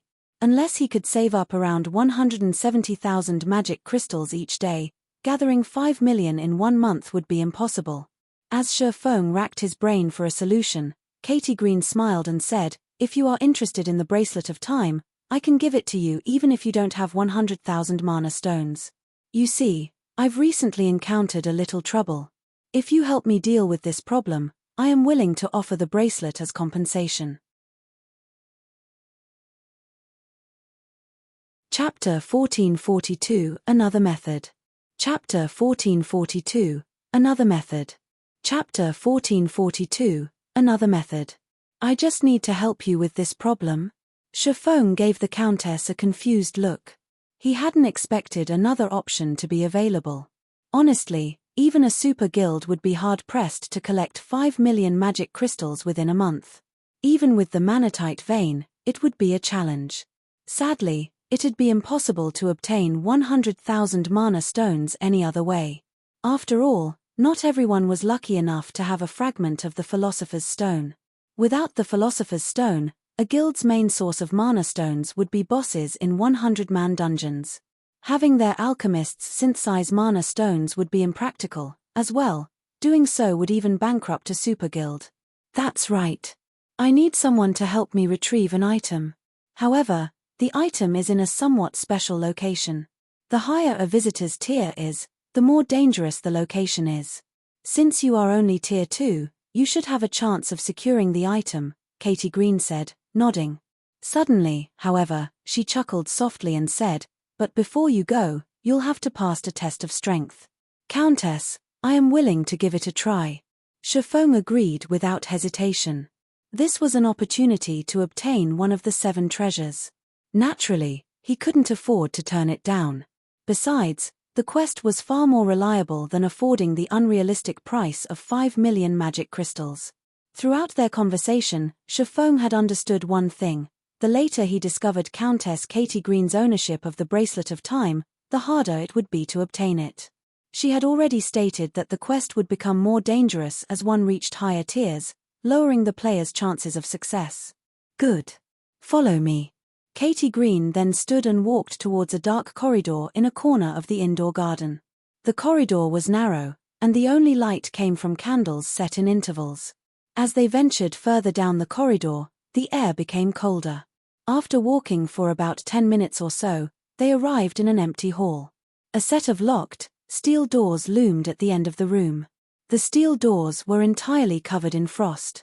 Even though Shifeng's ice resistance was high, he was still cold. If a player with lower ice resistance came here, they'd freeze to death. "Not bad. You've endured this far without my help. You have passed the first test."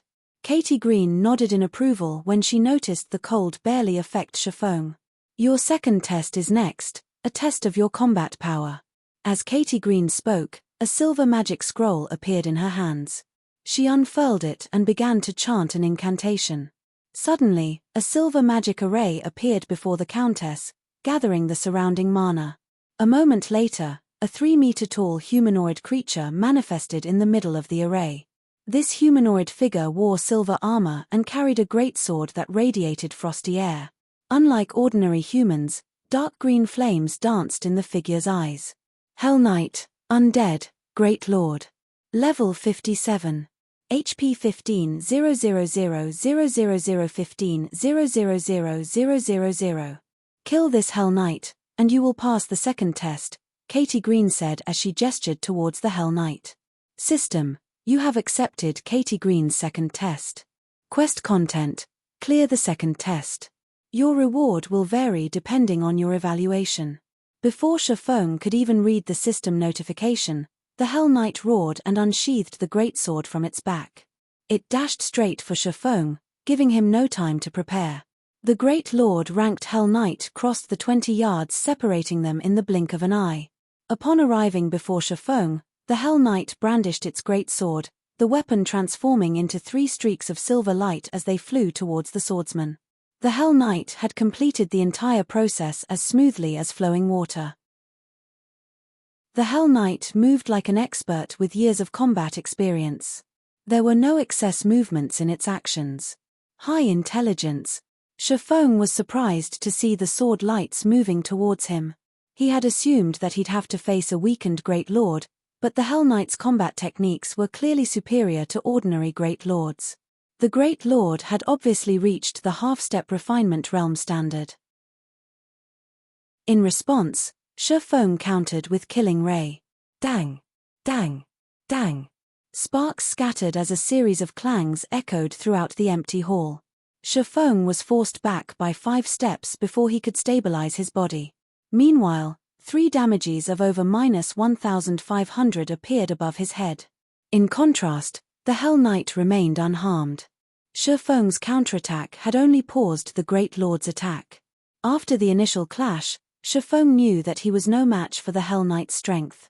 In fact, there was a large gap between them. What power! Shifeng began to take this fight seriously as the Hell Knight charged towards him once again.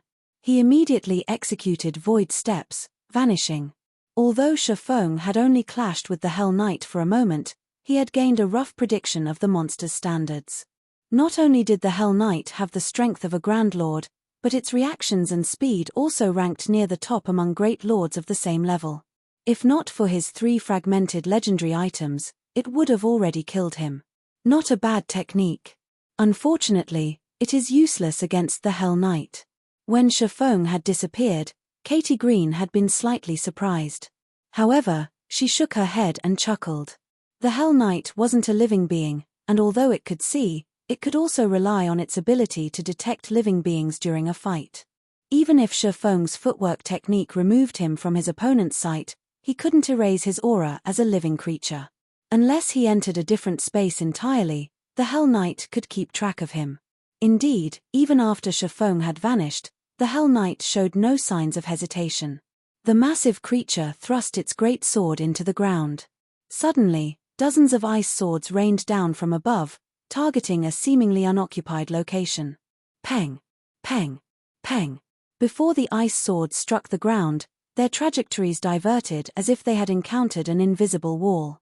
At the same time, Shifeng reappeared. Each ice sword carried 100% of the Hell Knight's strength.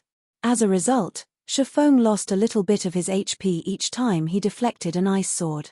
In less than a second, he had lost over 20,000 HP. While Shifeng dealt with the descending ice swords, the Hell Knight pulled its weapon from the ground and ran at the swordsman. As it reached Shifeng, it swung its great sword skillfully, matching the timing of its swings with the final 8 ice swords. Each of the monster's swings targeted Shifeng's blind spots. This must be his limit. Not bad. His score should be above 70. Seeing Shifeng's HP near zero, Katie Green prepared to cast a buff. There was no doubt that the Hell Knight was strong. Even a peak, Tier 3 NPC of the same level would struggle in a fight against it, much less a Tier 2 player. She hadn't wanted to lend Shifeng a hand until now because she wanted to see how long the player would hold his ground against the Great Lord. As for her requirement for killing the Hell Knight, she had merely said that to ensure that Shifeng would fight with everything he had. Actually killing the Hell Knight would take a miracle. After all, the Hell Knight was an advanced combat servant she had obtained after plenty of trials. Every count and countess in the Black Dragon Empire longed for one themselves, but only she had control of an advanced combat servant. Just before Katie Green stopped the battle, a blue light flashed before the Hell Knight's descending greatsword. Suddenly, the Hell Knight flew through the air. Its remaining 8 ice swords shattered instantly. Golden, divine runes wrapped around Shifeng's entire body, and his aura had undergone a heaven-defying transformation. This was none other than the Heavenly Dragon's power. Shifeng hadn't intended to use Heavenly Dragon's power so soon, but the Hell Knight was far more powerful than he had expected. If he continued to hold back, he would only get himself killed. Alright, let's begin the second round. Shifeng shifted his gaze towards the Hell Knight, which had finally regained its footing, and advanced. Chapter 1443 Advanced Combat Servant. Chapter 1443 Advanced Combat Servant. Chapter 1443 Advanced Combat Servant.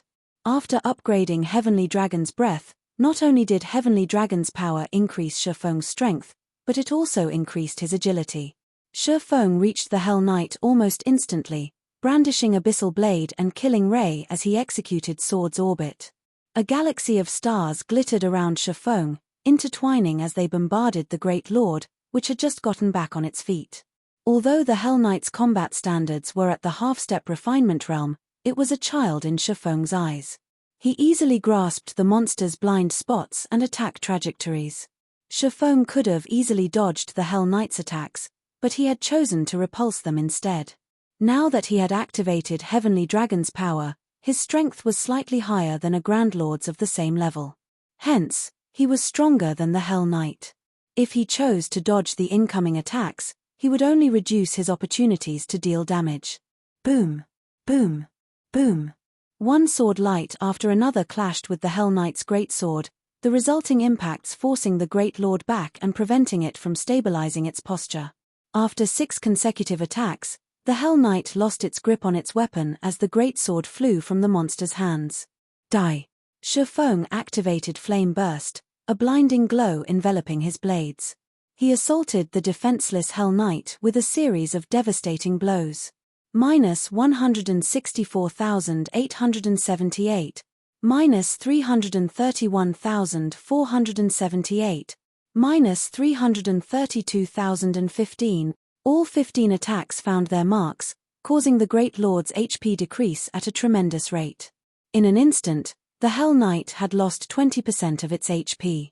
Meanwhile, Flame Burst's terrifyingly destructive power sent the Hell Knight crashing into the frozen, steel doors, and they shuddered upon impact.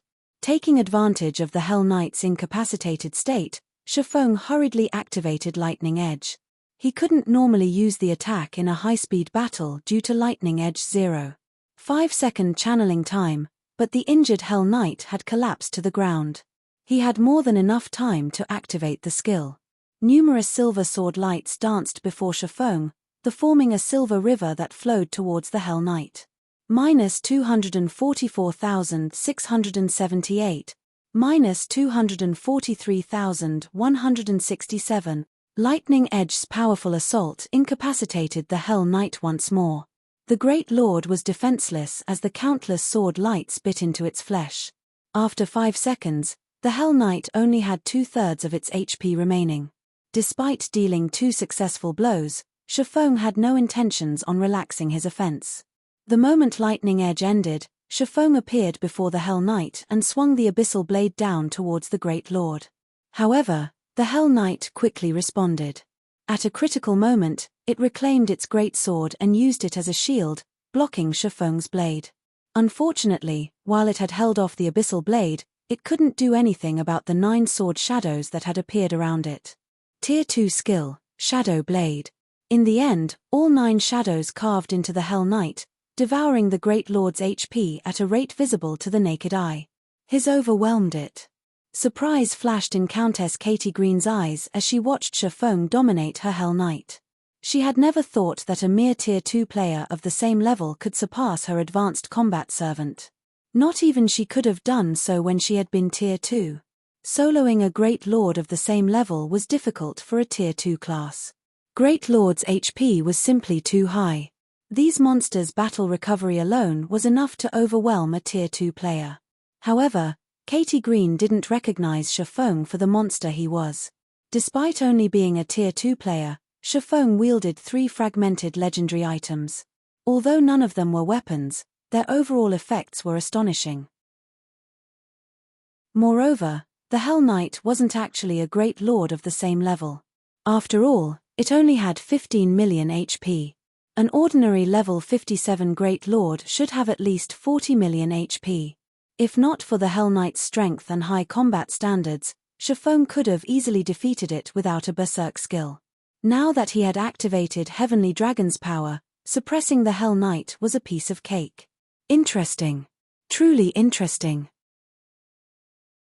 He had held back so much of his strength. Katie Green's lips curled into a smile as she watched Shifeng shave off the Hell Knight's HP. However, I'm afraid that the unstable power of a berserk skill isn't enough to defeat my Hell Knight. When the Hell Knight's HP fell to 30%, it released a sudden and deafening roar. Its silver armor shattered, causing such a powerful shockwave that even Shifeng had to step back.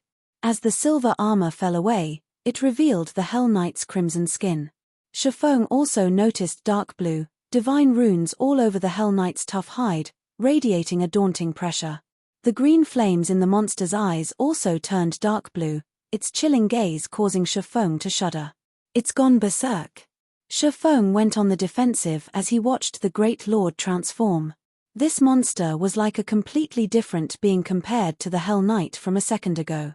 Berserk. Katie Green smiled. Shaking her head, she said, "This is not some kind of berserk mode. It is merely liberating its power. I specifically make the creature wear the armor to suppress most of its power." Advanced combat servants weren't like monsters and puppets. They fought their way to victory in the black market's death arena. Servants that won 20 consecutive matches in the arena became basic combat servants, while those that won 50 consecutive matches were intermediate combat servants. A combat servant would only rise to advanced rank after winning 100 consecutive matches.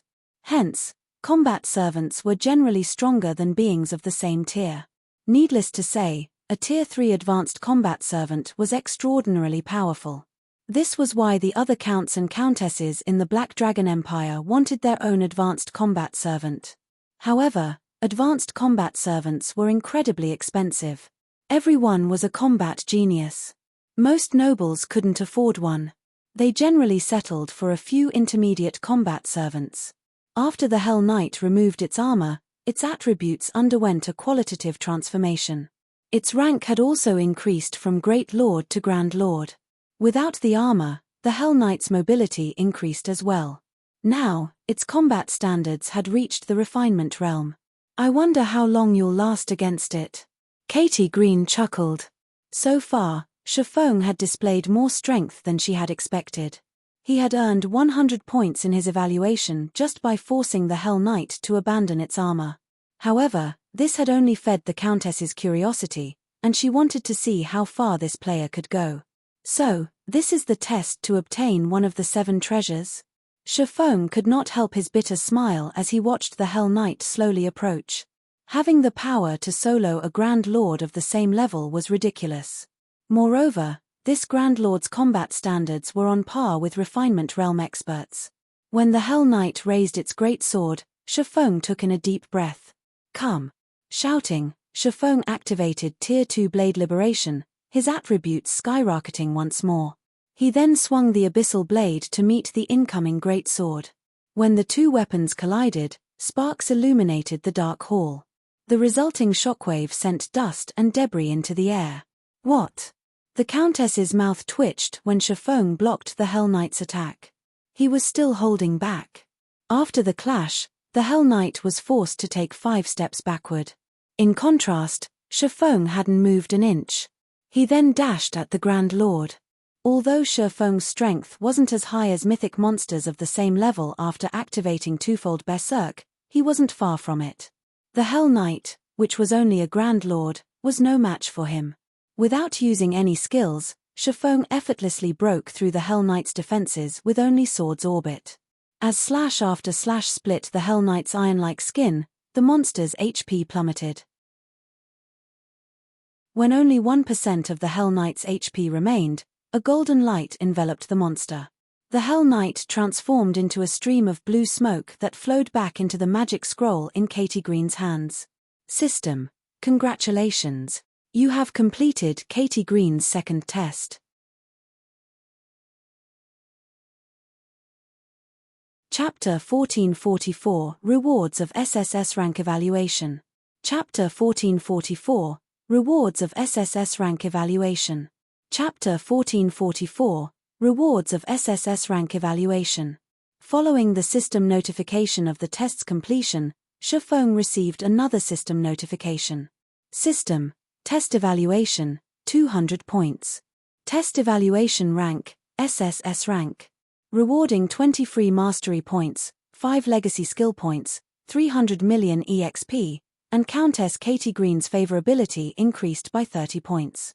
It's just a test, yet it awarded so many legacy skill points. The system notification astonished Shifeng. Generally, players were lucky to get 1 or 2 legacy skill points after completing a high-rank hidden quest, yet he had received 5 points after qualifying for the quest. One could easily imagine the bountiful rewards from the quest itself. To think you would actually defeat my Hell Knight, you really are a shocking adventurer, Katie Green, who stood some distance away, said with satisfaction. I'm even more confident that you can get the item for me. Since you've passed my test, take this as a gift. Saying so, the Countess revealed a blue gemstone with a chilling aura. The moment this gemstone appeared, the already chilly temperature dropped further. The surrounding mana gathered to the stone in a frenzy, forming a vortex. Is that the Azure Source Stone? Shifeng exclaimed when he saw the mesmerizing gemstone in Katie Green's hand. God's domain had many kinds of attribute gemstones. However, the attribute source stones were a rank above. Attribute source stones were worth thousands of gold, but unlike attribute gemstones, players could only equip one of each kind of source stone. Although attribute gemstones only increased a specific attribute source stones could increase 2 or more. Take the Azure Source Stone for example. Not only did it increase physique by 5% when equipped, but it also increased ice resistance by 20%. An Azure Source Stone could have easily gone for 6,000 or 7,000 gold in the past, but only a fool would sell one. Normally, one would have traded an Azure Source Stone for a piece of epic equipment with high attributes. It is, indeed. Moreover, It's an intermediate azure source stone, Katie Green said, nodding. With this item, you'll have an easier time fetching my item. You don't have enough ice resistance right now to survive the area. An intermediate azure source stone? Shafong could not believe that Katie Green was actually so generous. Attribute source stones were divided into 4 ranks: basic, intermediate, advanced, and peak. Basic attribute source stones alone were incredibly valuable. In the past, a top-tier expert would be lucky to equip 1 or 2 basic attribute source stones. Even after 10 years in God's domain, Shadow had only acquired a single intermediate attribute source stone. Unlike gemstones, one couldn't increase an attribute source stone's rank by synthesizing lower-ranked stones. These treasures could only be obtained from Grade 1 forbidden lands. As for basic attribute source stones, they could be found in Grade 2 forbidden lands. Though, only dark gold treasure chests and mythic ranked bosses and above had a chance of dropping them. Yet, Katie Green was generous enough to give him an azure source stone. Intermediate azure source stone. Only one can be equipped at a time. Equipment requirement, level 50. All attributes plus 120. Increases physique by 8%. Increases ice resistance by 30%.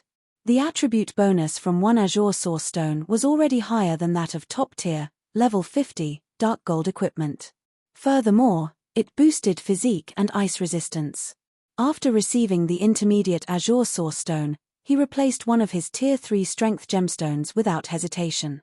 What Shafong didn't know was that the Countess had intended to give him the basic azure source stone before he had surprised her with his performance. Not only had Shafong's basic attributes increased after equipping the source stone, but his 5 senses sharpened as well. When he had first entered the hall, he had felt slightly cold, but now he didn't feel it at all. Very good. Now, I'll send you to the ice crystal world. Once you're there, collect 10 eternal ice crystals for me. Bring them back, and the bracelet of time is yours, Katie Green explained, nodding in approval as Shafong relaxed, no longer affected by the room's temperature. System: you have accepted Countess Katie Green's epic ranked main storyline quest Ice Crystal World. Quest content: collect 10 eternal ice crystals from the Ice Crystal World. Quest reward: Bracelet of Time. Why is this an epic ranked main storyline quest? A frown pulled at Shafong's lips when he read the system notification. Main storyline quests could significantly affect a kingdom or empire. These effects could be beneficial, but they could also be damaging. They were far more difficult than other quests of the same rank. Although the quest location wasn't a forbidden land on the God's Domain continent, the Ice Crystal World was a forbidden land. Only now did Shafong understand why Katie Green had told him that the higher one's tier was, the more danger they would face in the quest location. The Ice Crystal World was a world of its own and highly opposed to visiting lifeforms. The stronger the lifeform was, the more rejection they would face. Upon entering the world, various aspects would attempt to suppress the newcomer. At the same time, foreign lifeforms entering this world would possess unique auras. Meanwhile, the stronger this aura was, the easier it would be to attract the old monsters of the Ice Crystal World. Not even Tier 5 NPCs were a match for those old monsters. Tier 6 gods weren't even allowed to enter. Alright, I'll open the teleportation gate now. I can only maintain the gate for 1 or 2 seconds, so you need to be fast. Otherwise, you'll have to wait another month before I can open the gate again, Katie Green warned Shafong. In other words, Shafong only had one opportunity to challenge her quest.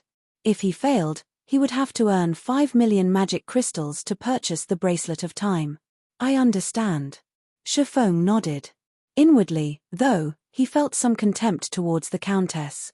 Other players might not know what eternal ice crystals were, but he did. It was rumored that the eternal ice crystal contained eternal power. Eternal power was crucial in helping NPCs reaching Tier 6. In the past, many players with dark gold personal guards had only been able to upgrade their NPCs to Tier 5. It was due to the lack of eternal power that these guards had never crossed that final hurdle. Hence, items containing eternal power like the eternal ice crystal had been priceless in the past. One could only have traded rare materials or items of equal value for them. Yet, this woman wanted him to obtain eternal ice crystals from the ice crystal world. How could they possibly be that easy to acquire? Moreover, she wanted 10 of them. But Shifeng couldn't care less right now. Zero Wing simply wasn't equipped to collect 5 million magic crystals. He had no other choice. If he succeeded, he would obtain one of the 7 treasures, and with the golden stigmata, he could use the item better than Katie Green. Once Shifeng had prepared himself, Katie Green began to chant an incantation. Immediately, mana surged towards the shut, steel gates, slowly forcing them open. A stable, spatial tunnel formed beyond the open doors. "Hurry!" Katie Green shouted. Ignoring his weakened state, Shifeng activated Windwalk and jumped into the spatial tunnel, departing the icy hall.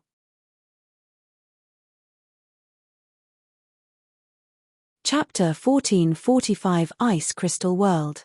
Chapter 1445 Ice Crystal World. Chapter 1445 Ice Crystal World. Inside a snow-capped canyon, a party of 6 fought a level 48, High Lord ranked Ice-Toothed Tiger. Ice-Toothed Tiger, elemental creature, High Lord. Level 48. HP 31 0000031 0000000. A level 45 shield warrior wielding a crimson longsword and aqua-blue buckler stood before this 5-meter-tall monster, and despite its size, it was powerless against the player. Regardless of how the ice-toothed tiger tried to attack the shield warrior, the latter blocked the blows and found gaps to strike, using his skills to deal 6,000 to 7,000 damage per hit. The shield warrior's party members were also quite capable. Not only were they all level 44 and above, but their skills and spells also dealt over -10,000 damage. Their normal attacks alone dealt over -3,000 damage. Everyone, the boss is almost dead. Increase your damage output. Make sure you dodge its AoE skill, the shield warrior named Solitary 9 said calmly as he blocked another of the ice-toothed tiger's attacks. Commander, relax. This isn't our first time killing an ice-toothed tiger, a level 44 white-clad summoner a short distance away scoffed. The rest of the party members nodded. When the ice-toothed tiger's HP reached 30%, its snow-white fur turned vermilion as it went berserk. Its size and attack speed increased as well. A moment later, icicles began to rain down from the sky, covering a 50-yard radius around the ice-toothed tiger. Seeing this, Solitary 9 shouted as he activated Shield Wall. He then skillfully dodged the descending icicles and focusing on defense. Despite the boost to the ice-toothed tiger's strength and speed, it still couldn't break through Solitary 9's defense. In the end, all of its attacks met the shield warrior's round shield, significantly reducing its damage. At the same time, the female druid in the back waved her dark green staff as she cast Healing Wind. Although the shield warrior was her main target, the rest of her party received a healing buff, gaining over 1,500 HP every second. This kept everyone's HP above a safe level. Every player in the party launched a fierce assault. As a result, the High Lord's HP decreased rapidly. From 30%, it very quickly dropped to 15%. When the High Lord's HP reached 10%, these players launched every skill they had. When the ice-toothed tiger only had 2% of its HP remaining, several scorching flame spears flew in from a distance, striking the High Lord and devouring its remaining HP. As the ice-toothed tiger collapsed, it dropped 5 items. Confused, the party members turned towards the flame spear's origin. A 20-man team stood in the snow some distance away. A male elementalist wielding a Tier 2 magic scroll seemed to be its leader. This elementalist smiled at the 6 party members. "Feather Wind, what is the meaning of this?" Solitary 9 demanded with an ugly expression. "What is the meaning of this?" The elementalist named Feather Wind chuckled. "Isn't it obvious? I'm kill-stealing. What else would I be doing? Our guild leader admires you and has invited you and your adventurer team to join our matchless family. If you decline, the Aurora Sword Adventure Team will never again find any success in Coldwind City." The female druid named Yang Ya growled from behind Solitary 9, "You guys are going overboard. Since Big Brother Solitary has already determined that we won't get involved with the struggle between your guilds, we won't join either side. Because of Matchless Family's harassment, their adventurer team had ventured to this deserted area to level, yet these people had followed them so far from Coldwind City to steal their boss. Overboard. Featherwind laughed. Winner takes all in this place. Now that the competition over Coldwind City has reached its peak, our guild leader will not allow any mishaps. Of course, our guild leader highly values experts like Brother 9. If Brother 9 joins our guild, he'll at least become the lead MT for one of our main forces. Yet our guild leader has waited for so long, and still Brother 9 refuses. Since we can't recruit you, we'll make sure no one can have you. This is your last invitation. Brother 9, will you join us or not? You. How can you do such a thing? Anxiety tightened Yang Ya's chest. The Matchless family was one of Coldwind City's 2 large guilds. It had plenty of experts under its command. If it really decided to move against their Aurora Sword adventurer team, the consequences would be unimaginable. Brother 9, before you answer, think this through carefully. Otherwise, the people around you might have some unexpected accidents. Who knows? If they're not careful, they might even fall back to level 0, Featherwind threatened, smiling. Yang Ya and the other party members' expressions darkened. Although they were strong, Matchless family had too many experts. If they were ambushed, they would definitely die. But they couldn't leave Coldwind City. In the end, this merciless guild would pick them off. Aren't you afraid that we'll just join Centurion Dynasty?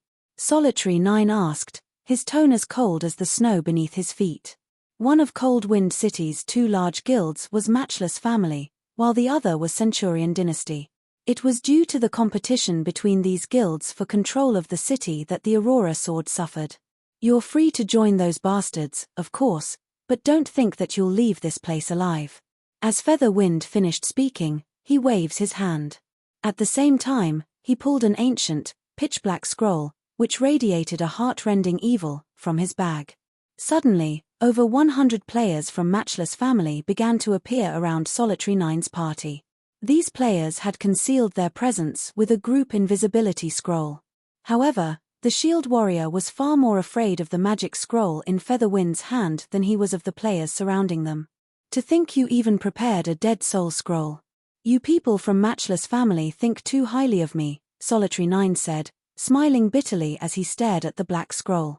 The Dead Soul Scroll was a special magic scroll that could curse a target player. If the player died within a certain amount of time, their death penalty would multiply, and they would lose between 3 and 5 levels. Most guilds saved the super rare scroll for important targets. Of course. I've already told you how important you are to our guild leader. As proof, he personally ordered me to use this scroll, Featherwind said, chuckling. Well, what is your decision, Brother 9? However, as Solitary 9 contemplated his options, a black vortex appeared in the sky above him. A black shadow shot down from the vortex, landing between the Aurora Sword Party and Matchless family's tyrants. This shadow was none other than Shifeng. This is the Ice Crystal World. Shifeng could not help but glance around him. Immediately, he discovered the players engaged in a confrontation. Every one of these players stared at him in shock. Although Shifeng had heard about the Ice Crystal World, he had never visited it. However, he wasn't surprised to find players here. After all, it wasn't unusual to find players in other worlds. Take the Dark Den for example. Despite being home to demons, many players lived there. What did surprise Shifeng were the players' levels. All of these players were at least level 44. There were even quite a few level 45 players. Who are you? Don't you realize that Matchless family is trying to conduct business here? Featherwind haughtily demanded.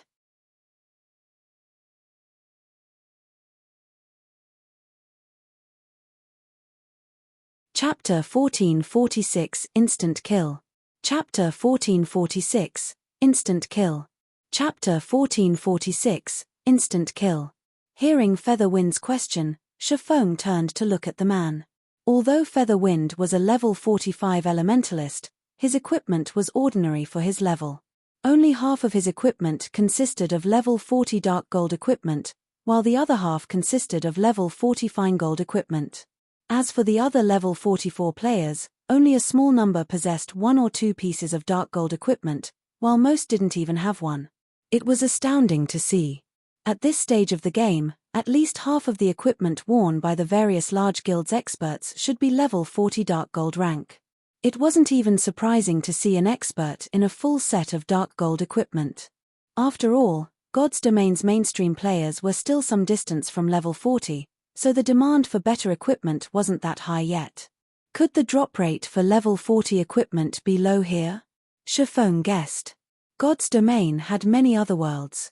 Generally, expert players started to encounter these worlds after reaching level 40. Each world had a different development model. In the Dark Den, for example, players used different playstyles from those in God's Domain. Leveling up must be easier in the Ice Crystal world. In return, though, the drop rate for equipment was lacking. Shifeng glanced around him again. Although he had just arrived, he easily inferred what was going on. Banditry was common everywhere, after all. Although, large forces fighting over a measly level 48 High Lord were still considerably rare. Of course, Shifeng was more interested in the ice-toothed tiger's loot than he was in the situation before him. Not a single weapon or piece of equipment lay among the boss's loot. In fact, 4 of the 5 items that had dropped were materials, while the last was a Tier 2 magic scroll. Most players would curse their bad luck for such drops, but the High Lord's loot was shockingly attractive to a master forger like Shifeng. The 4 materials were extremely valuable, and the most valuable among them was the Arctic manatite. This treasure was even difficult to obtain from a manatite vein. A single ingot of Arctic manatite would have sold for over 50 gold in the past. It was a necessary material for producing epic ranked weapons with ice effects. Shifeng was also surprised to find that his weakened debuff from activating twofold Berserk was gone, though his Berserk skills were still on cooldown. What? Didn't you hear what I just said? Featherwind's gaze turned frosty as he glared at Shifeng. He had only asked for the swordsman's identity due to his sudden appearance. Even with his observation skill, Shifeng's data listed as unknown. Since he was dealing with an unfamiliar player, he had mentioned his guild's name to gauge Shifeng's reaction. Matchless Family was one of Cold Wind City's 2 major guilds. Everyone in the region recognized the name. The only power capable of competing with the guild was Centurion Dynasty. However, Shifeng seemed unaffected. The man even ignored him, Matchless Family's vice-guild leader. This was the first time he had encountered this situation since joining God's Domain. Let alone Solitary 9, Aurora Sword's commander, even Sky Slicer, Centurion Dynasty's guild leader, would not dare to disregard his existence. Is this guy a fool? Or is he scared senseless? He actually dares to ignore our vice-guild leader. This guy is dead. After angering our vice-guild leader, he'll probably have to delete his account. Matchless Family's members watched Shifeng with ridicule and pity. They still remembered the adventurer team that had refused to leave their guild's leveling spot after Featherwind had warned them not to linger. In the end, Featherwind had led a force to slaughter the adventurer team over a dozen times. Those players had only lingered for about 10 seconds. Now, the mysterious man before them ignored Featherwind entirely. Not even the heavens could save him now. Suddenly, Solitary 9 sent Shifeng a whisper, "Friend, you best reply to his question and get out of here. He is the vice-guild leader of Matchless Family. He can easily eliminate anyone in Cold Wind City." Cold Wind City? The vice-guild leader of Matchless Family? Shifeng turned to Featherwind in surprise. Hearing Solitary 9's warning, he realized that this world wasn't like the Dark Den. This world had NPC cities, and by the looks of it, this Matchless Family guild seemed to rule over Cold Wind City. However, the fact that a large guild's vice-guild leader wore such poor equipment shocked Shifeng. Even the upper echelons in Starmoon Kingdom's large guilds were fully geared in level 40 dark gold equipment, much less the vice-guild leaders. It seemed that the equipment standards here were far more than a little inferior to those in God's Domain. It's too late for you to realize your mistake. When Featherwind saw Shifeng's surprise, he sneered and said, "I'll bury you alongside Solitary 9 and the others." Saying so, Featherwind activated the Dead Soul Scroll. Suddenly, a magic array appeared above Shifeng and the party from Aurora Sword. They all felt an evil presence wrap around them, and a special debuff appeared in their status windows. Soul Lock. Death penalty multiplied. Effect will persist after player has died. Duration, 12 hours. The Dead Soul Scroll? Surprise flashed in Shifeng's eyes once again when he saw his status window. The Dead Soul Scroll was a super rare magic scroll and the best tool to destroy an enemy. Not only did the scroll lack side effects, but it was also an AoE, which made it impossible to dodge. If players died within the 12 hours, they would suffer a far more severe death penalty than normal. Meanwhile, the more times a player died during the debuff's duration, the heavier the penalty would become. Targets weren't even safe in NPC cities, and when they logged out of the game, the duration would pause until they logged back in. Only after 12 hours in God's domain would players be free of the debuff. Hence, the Dead Soul Scrolls were even as valuable as Tier 3 summoning scrolls. Most players avoid using them unless they had a deep hatred for their target. Friend, I truly apologize for this. I did not expect to drag you into my mess with Matchless Family. I'll do my best to open a path for you. Try to escape, Solitary 9 hurriedly said. He then turned towards his teammates and said, "You guys have to try to get away, too." He was a shield warrior. He could never escape so many players without some special tool. He could only help his allies get away. Commander, Big Brother Solitary? The other 5 party members worried for their commander. They were very familiar with Solitary 9's strength. If he focused on getting away himself, he had some hope, but he had given that up to help them escape. Should Solitary 9 die, it would take a very long time to recover the lost EXP and equipment. Escape. Shifeng smiled and shook his head. He then slowly approached Featherwind. What is he trying to do? Yang Ya watched this newcomer in confusion. He's not trying to beg for mercy, is he? What a fool. That's Featherwind. If begging for mercy worked, he wouldn't have killed so many players in Coldwind City. Aurora Sword's members were flabbergasted as they stared at Shifeng. Featherwind was well known for his ruthlessness in Coldwind City. He was a vicious person that never accepted apologies. What? You want to beg for mercy? Featherwind sneered at Shifeng as the man moved closer. As everyone waited for the swordsman's reply, Shifeng vanished. Where is he? Featherwind searched his surroundings. Everyone was stunned. They had never seen a swordsman disappear like an assassin. In the next second, however, Shifeng reappeared beside Featherwind. Before anyone realized it, 2 sword lights blossomed on Featherwind's mage robes. The man's vision darkened as his lifeless body dropped to the ground.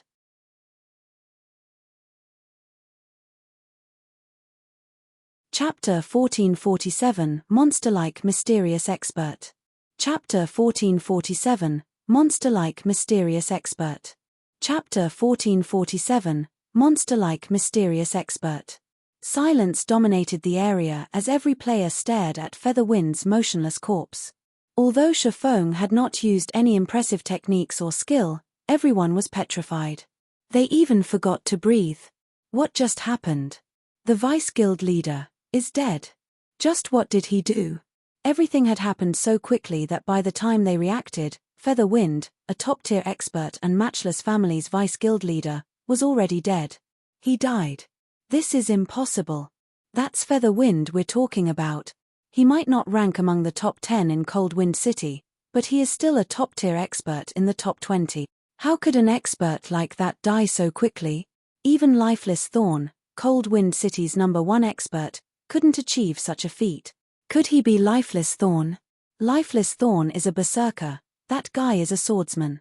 There's no way he's Lifeless Thorn. Commander, do you know who that guy is? Even Aurora Sword's members were astonished. One of Coldwind City's top 20 experts had died in one hit. If news of this matter got out, it would shock everyone in the city. Solitary 9 stared at Shifeng in confusion, his mind spinning to figure which expert in Coldwind City this man was. As for the possibility of Shifeng being from somewhere else, that was practically impossible. The only way in or out of the Cold Wind City region was through the Snow Rift, a forbidden land for players. Current players couldn't even enter the map, much less cross through it. This was why the city's players were so afraid of Matchless Family and Centurion Dynasty. Should they provoke either power, their life in Cold Wind City would become a living hell or end completely. However, no matter how Solitary 9 racked his brain, he couldn't match any of the city's experts to Shifeng. Even Cleansing Whistle, the strongest swordsman in Cold Wind City, was only ranked 6th. Moreover, Cleansing Whistle was a woman, not a man, making it impossible for her to be the mysterious swordsman expert before him. I'm not sure, either. But you should get ready. We'll use this opportunity to escape in a moment, Solitary 9 said in the team chat after pondering the situation for some time. Now that Featherwind was dead, the 100-plus experts from Matchless Family had lost their commander. Hence, they had a high likelihood of escaping. Moreover, they had an expert like Shifeng to hold the line, which further increased their chances. Featherwind had over 30,000 HP. Although he was an elementalist, the fact that Shifeng had killed him without using skills meant that he could kill an MT of the same level with a handful of attacks. If Shifeng's attack speed was high enough, he could even finish off an MT before the enemy healers could react. As long as no one could pin the swordsman down, their party could safely retreat. Suddenly, Matchless Family's members snapped out of their daze. Their leader had died, yet they had stared blankly at the killer for so long. They all discarded their fear and pounced on Shifeng. Die. Brat, you're dead. You dare kill our vice guild leader? From today on, we'll hunt you to the end of the world. The Matchless Family's experts charged at Shifeng. They were so focused on killing the newcomer that they ignored Aurora Sword's members. They all understood that if news of this reached Cold Wind City, they could kiss their lives goodbye. If they let Shifeng escape after killing Featherwind in front of them, what hope did they have of mingling in Cold Wind City? Fireballs, frost arrows, and arrows flew towards Shifeng from all directions. Watching from a distance, Solitary 9's expression darkened. Not even a shield warrior like himself could block so many attacks at a time. He'd be lucky to block 60 or 70% of the attacks. If dozens of attacks hit him at once, he'd only last a few seconds even with shield wall active. However, a galaxy of stars suddenly formed around Shifeng. These stars crushed the various spells and arrows as they came within 10 yards of the swordsman. It was as if the stars had formed a magic barrier around Shifeng. No matter how many attacks flew towards Shifeng, none of them hit their mark. In fact, the bombardment hadn't even reduced Shifeng's HP by a single point. What kind of skill is that? Every player watching was stupefied. Meanwhile, after Shifeng had deflected a volley, Matchless Family's dozens of melee players moved in to strike. Charge, chop, shadow assault, flame slash. One skill after another collided with Shifeng's sword's orbit. Peng, peng, peng. The moment these melee players encountered sword's orbit, they were thrown backward like cannonballs. Some nearly lost their grip on their weapons from the powerful impact. Moreover, these melee players had lost a visible chunk of their HPs.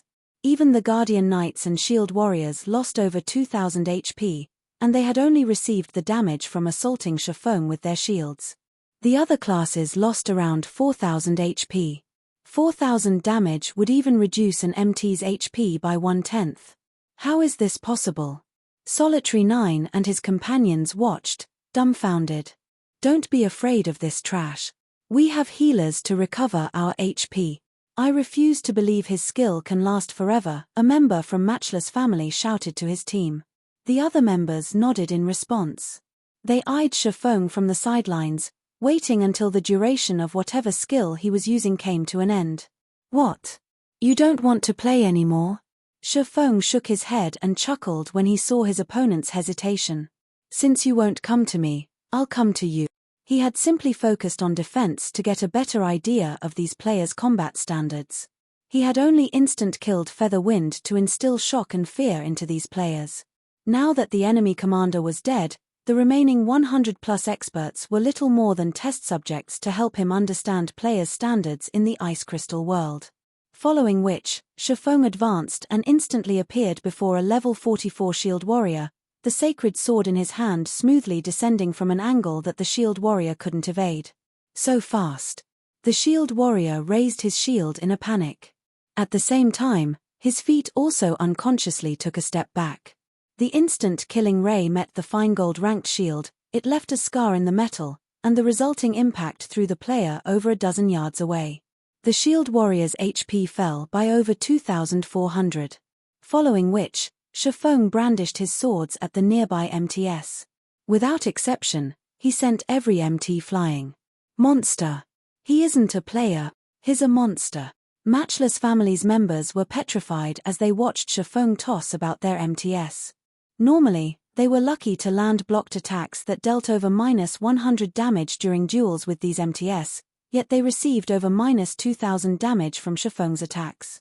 It was easy to imagine how horrifying the man's damage would be if they failed to block an attack. It seems the Ice Crystal World's players don't just have inferior equipment, but their combat standards are lower than players in God's domain as well. After clashing with Matchless Family's members several times, Shifeng gained a general understanding of these players' combat standards. Following which, he stabbed the abyssal blade into the ground and glanced at the frightened players before him, saying, "My experiment is over. Let's start the real battle." Abyssal curse. Skywheel sword. Suddenly, a dark fog bound every player within 30 yards of Shifeng. As these players tried to activate their control removal skills, countless divine swords descended from above. Shifeng then followed up with Killing Ray's Summon Lightning, dealing 400% lightning damage to all enemies within a 15-yard radius. In the blink of an eye, almost every player within Summon Lightning's range turned to ash and disappeared, leaving weapons and equipment scattered across the battlefield. Only a few MTS and the players who had fled the attack's radius had survived.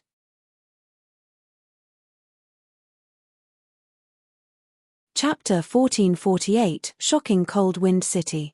Chapter 1448, Shocking Cold Wind City. Chapter 1448, Shocking Cold Wind City. Who is he? An expert like this guy was hidden in Cold Wind City all this time? The Aurora Swords party members, who had been about to flee, were stupefied by the scene before them. They had never seen such a massive gap between players' strength. Even Zerg tactics would crumble against Shifeng. A second ago, over 100 players from Matchless Family had Shifeng surrounded.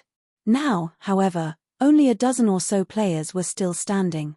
These players were only alive because they had reacted quickly enough, activating their life-saving skills upon realizing the severity of the situation. Otherwise, they, too, would have been electrocuted and turned to ash with their dead companions. Monster. Run. No one knew which player had shouted, but upon hearing the word run, every surviving Matchless Family member turned and fled as if a pistol had gone off to sign the start of some race. They all knew that if they fled as a group, none of them would get away, but Shifeng couldn't catch them all if they ran in different directions. However, contrary to expectations, Shifeng didn't immediately run after the feeling players. He simply sheathed his two swords and activated Chilling Field. Chilling Field covered a 50-yard radius.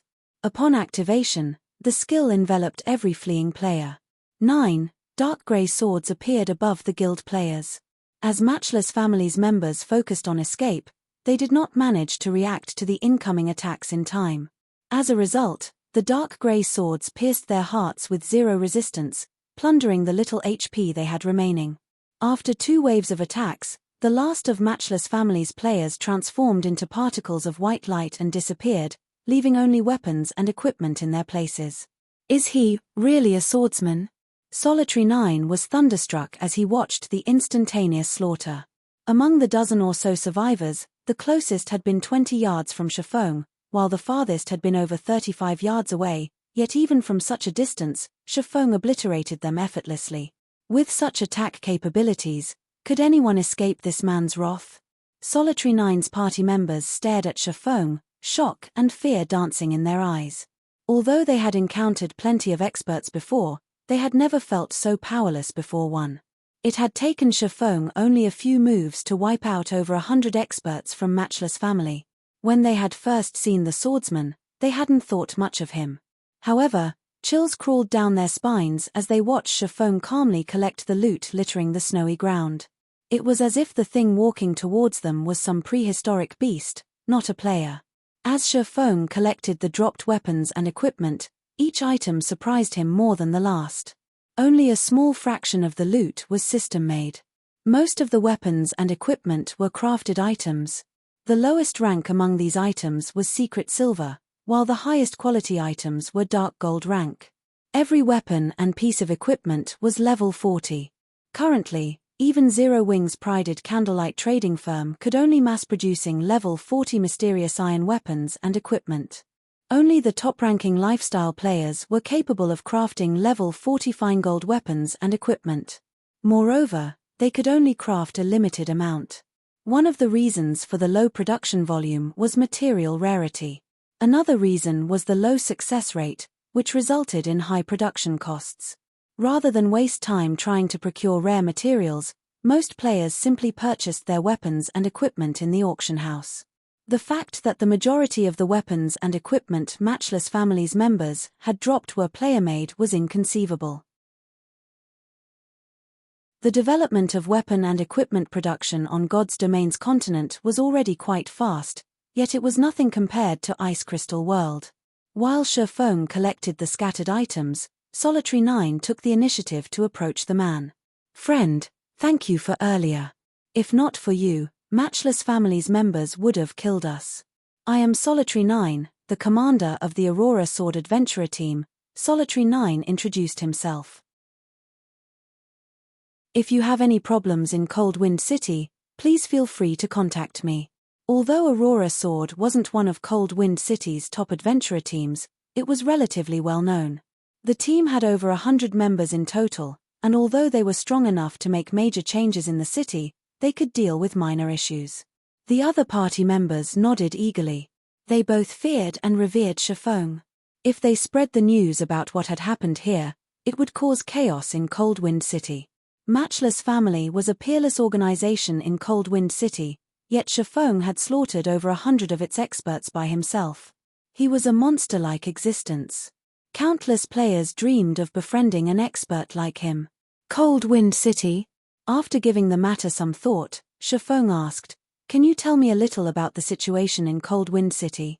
He had practically no understanding of the ice crystal world, let alone any clues leading to eternal ice crystals. Now that Katie Green had sent him here, if he did not acquire the required eternal ice crystals within a month, he would have a far more difficult time obtaining the Bracelet of Time. The first thing he needed to do was learn about the situation here. Once he did, he'd have an easier time searching for the eternal ice crystals. "Tell you about Cold Wind City?" Solitary 9 was taken aback. He quickly recovered from his surprise and asked, "Could it be that you're not a player from this region?" The others were similarly dumbfounded. Everyone knew that unless one crossed the snow rift, it was impossible to leave or enter the Cold Wind City region. "That's right.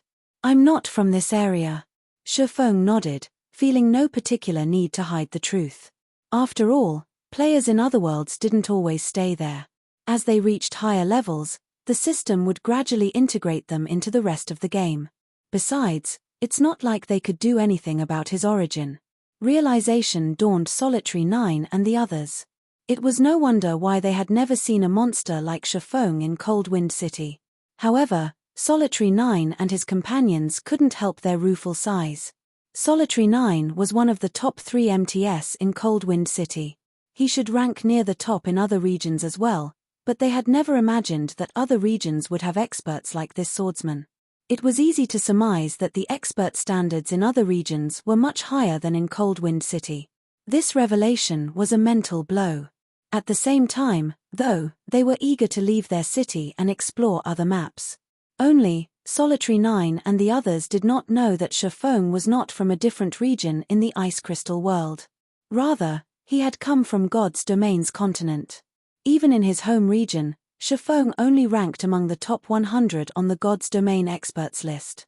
Following which, Solitary 9 explained some basic details and the general situation in Cold Wind City. Meanwhile, an uproar shook Cold Wind City. Matchless Family's failed attempt to annihilate the Aurora Sword Adventurer team had already reached the public. Not only had the guild member failed to kill a single player from the group, but hundreds of its experts had also been eliminated by some passing swordsman.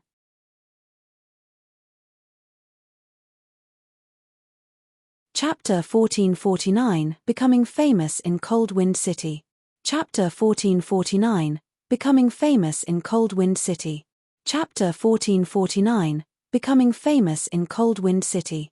Cold Wind City, Matchless Family's guild residence. Over a dozen upper echelons occupied the residence's meeting room and extraordinarily tense atmosphere. A middle-aged man on the guild leader's throne was the cause for this tension. This middle-aged man wore a suit of azure armor. Although he said nothing, the pressure he radiated chilled the room. Even a passing glance from this man felt like that of some ferocious beast. This middle-aged man was none other than Thundering Sky, Matchless Family's guild leader. In Cold Wind City, one word from him could easily decide whether a player lived or died. Right now, Thundering Sky's blood boiled with rage. Can someone tell me where this person came from? Thundering Sky frowned as he watched Shifeng's battle video. It's been so long since the incident, yet none of you know anything about him? Guild leader, we've launched a full investigation on the player. However, we have yet to uncover any information about him, one of the upper echelons answered, cold sweat chilling his forehead. Immediately after Featherwind died, the Elementalist had sent them an offline message, ordering them to focus all of their resources on investigating Shifeng. However, no matter how hard they searched, they found nothing about the swordsman. It was as if the man had suddenly appeared. This player has already killed over 100 of our members, but we don't even know his name. Garbage. Every one of you. Thundering Sky bellowed. Continue searching. Mobilize everyone. I want this person found. Since he dares to disrespect Matchless Family, then he shouldn't even dream of surviving in Cold Wind City. Understood. Everyone nodded and notified the guild's members to search for the swordsman. For a time, every member of Matchless Family hunted for Shifeng, killing intent igniting their hearts. Centurion Dynasty also held a meeting to discuss the situation. Interesting. Truly interesting. That person actually annihilated Featherwind's expert team. I don't think even Lifeless Thorn could do that, Sky Slicer, Centurion Dynasty's guild leader, said, laughing as he watched Shifeng's battle video. Matchless Family had been humiliated. Not only had the guild failed to kill Solitary 9, but it had also lost over 100 experts. Most importantly, a single player was responsible for all 100+ deaths. This had dealt a huge blow to Matchless Family's reputation. After all, winning a 1-on-5 expert battle was impressive. Even an expert like Lifeless Thorn should only be able to handle a dozen or so experts at a time. Yet, Shifeng had faced over 100 experts, and his victory had been overwhelming. Naturally, anyone who watched Shifeng's battle video would realize that the man was very powerful. However, those who had only heard about the massacre would assume that Matchless Family's experts were nothing but paper tigers. Suddenly, a female elementalist in white mage robes asked, "Guild leader, what should we do next? Since the Matchless Family wants to kill this player, we have to do the opposite," Sky Slicer said, laughing. "Rain, find him. Tell him that the Centurion Dynasty would like to welcome him with open arms." "What if he refuses?" Swirling Rain asked. "Refuses?" Sky Slicer snorted. "That's not an option. We're talking about Matchless Family, after all. Even if he is strong as an individual, he can't take on the whole guild. He'll only be safe if he joins us." "Understood." Swirling Rain then bowed and left the meeting room. Both of Cold Rain City's large guilds began their search for Shifeng. Meanwhile, the city's players were dumbfounded. What's going on? This person is awesome. Both large guilds are actually offering a high price for information about his whereabouts. Not even Lifeless Thorn has ever elicited such a reaction. There's no helping it. Although Lifeless Thorn doesn't belong to any guild, his adventurer team, Waveheart, is a top adventurer team with over 3,000 members. It has over 300 experts. 3 of the city's top 10 experts belong to the adventurer team, as well. The guilds would have to weigh their options seriously before moving against Lifeless Thorn. That's right. This player is doomed. He killed so many of Matchless Family's players. The guild won't rest until they kill him back to level 0. Both guilds are offering such a high price. They're already offering 2 gold for any information about the man's current location. The independent players on Coldwind City streets quietly discussed the new player, every one of them admiring Shifeng's courage. In Coldwind City, no one, aside from Centurion Dynasty, dared to provoke Matchless Family. Independent players often resented the 2 large guilds. Unfortunately, since both guilds were so powerful, they had no choice but to endure their suffering. Hence, when they had heard the news of Shifeng slaughtering over 100 experts from Matchless Family, they quietly celebrated. As the city's players chatted about the recent events, 7 players arrived in the teleportation hall. These players were none other than Shifeng and the party from Aurora Sword. After Solitary 9 had offered a general explanation of Coldwind City, Shifeng had decided to pay the city a visit. Hence, Solitary 9 had given Shifeng a few return scrolls for Coldwind City so that he could return via teleportation alongside his people. Coldwind City was the only NPC city in this particular zone. The city's player population exceeded 2 million, and each of the large guilds had over 100,000 members. It was why the 2 guilds were able to rule over Coldwind City. If Shifeng wanted to find more information about the Eternal Ice Crystals, Coldwind City's library was undoubtedly the best place to do so. All of God's Domain's libraries collected information about their home locations. As soon as Shifeng's group left the teleportation hall, gasps erupted from the players outside of the building. Crap! Isn't that the expert that killed the Matchless Family's experts? What? Does he not know that the guilds have mobilized their forces to find him? He must be insane. He actually ventured into the city. Does he think Matchless Family is afraid of attacking him within the city walls? That might be the case. Unfortunately, he's underestimated the guild. Some time ago, some guy had provoked a few of Matchless Family's members. In the end, they killed him over 10 times inside the city. The matter was only resolved after he paid the guild 10 gold and every weapon and piece of equipment he had. Quick! Notify Matchless Family. These players were stupefied as they watched Shifeng stroll down the street, admiring the scenery. From time to time, Shifeng even entered a shop to browse its merchandise. After so recently provoking Matchless Family, this man dared to show his face in Coldwind City. From a certain perspective, Shifeng deserved to be called Coldwind City's #1 player.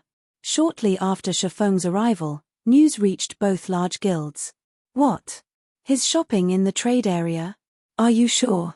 Sky Slicer could not help his shock upon hearing the latest report. I'm absolutely sure.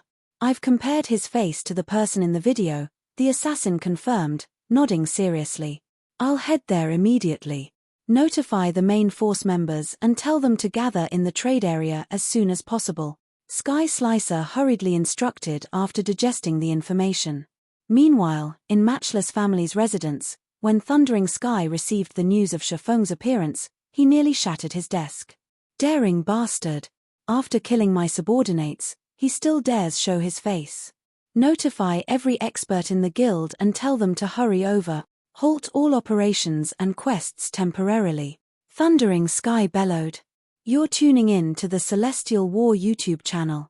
Don't forget to subscribe and join us on this journey to catch the most captivating stories,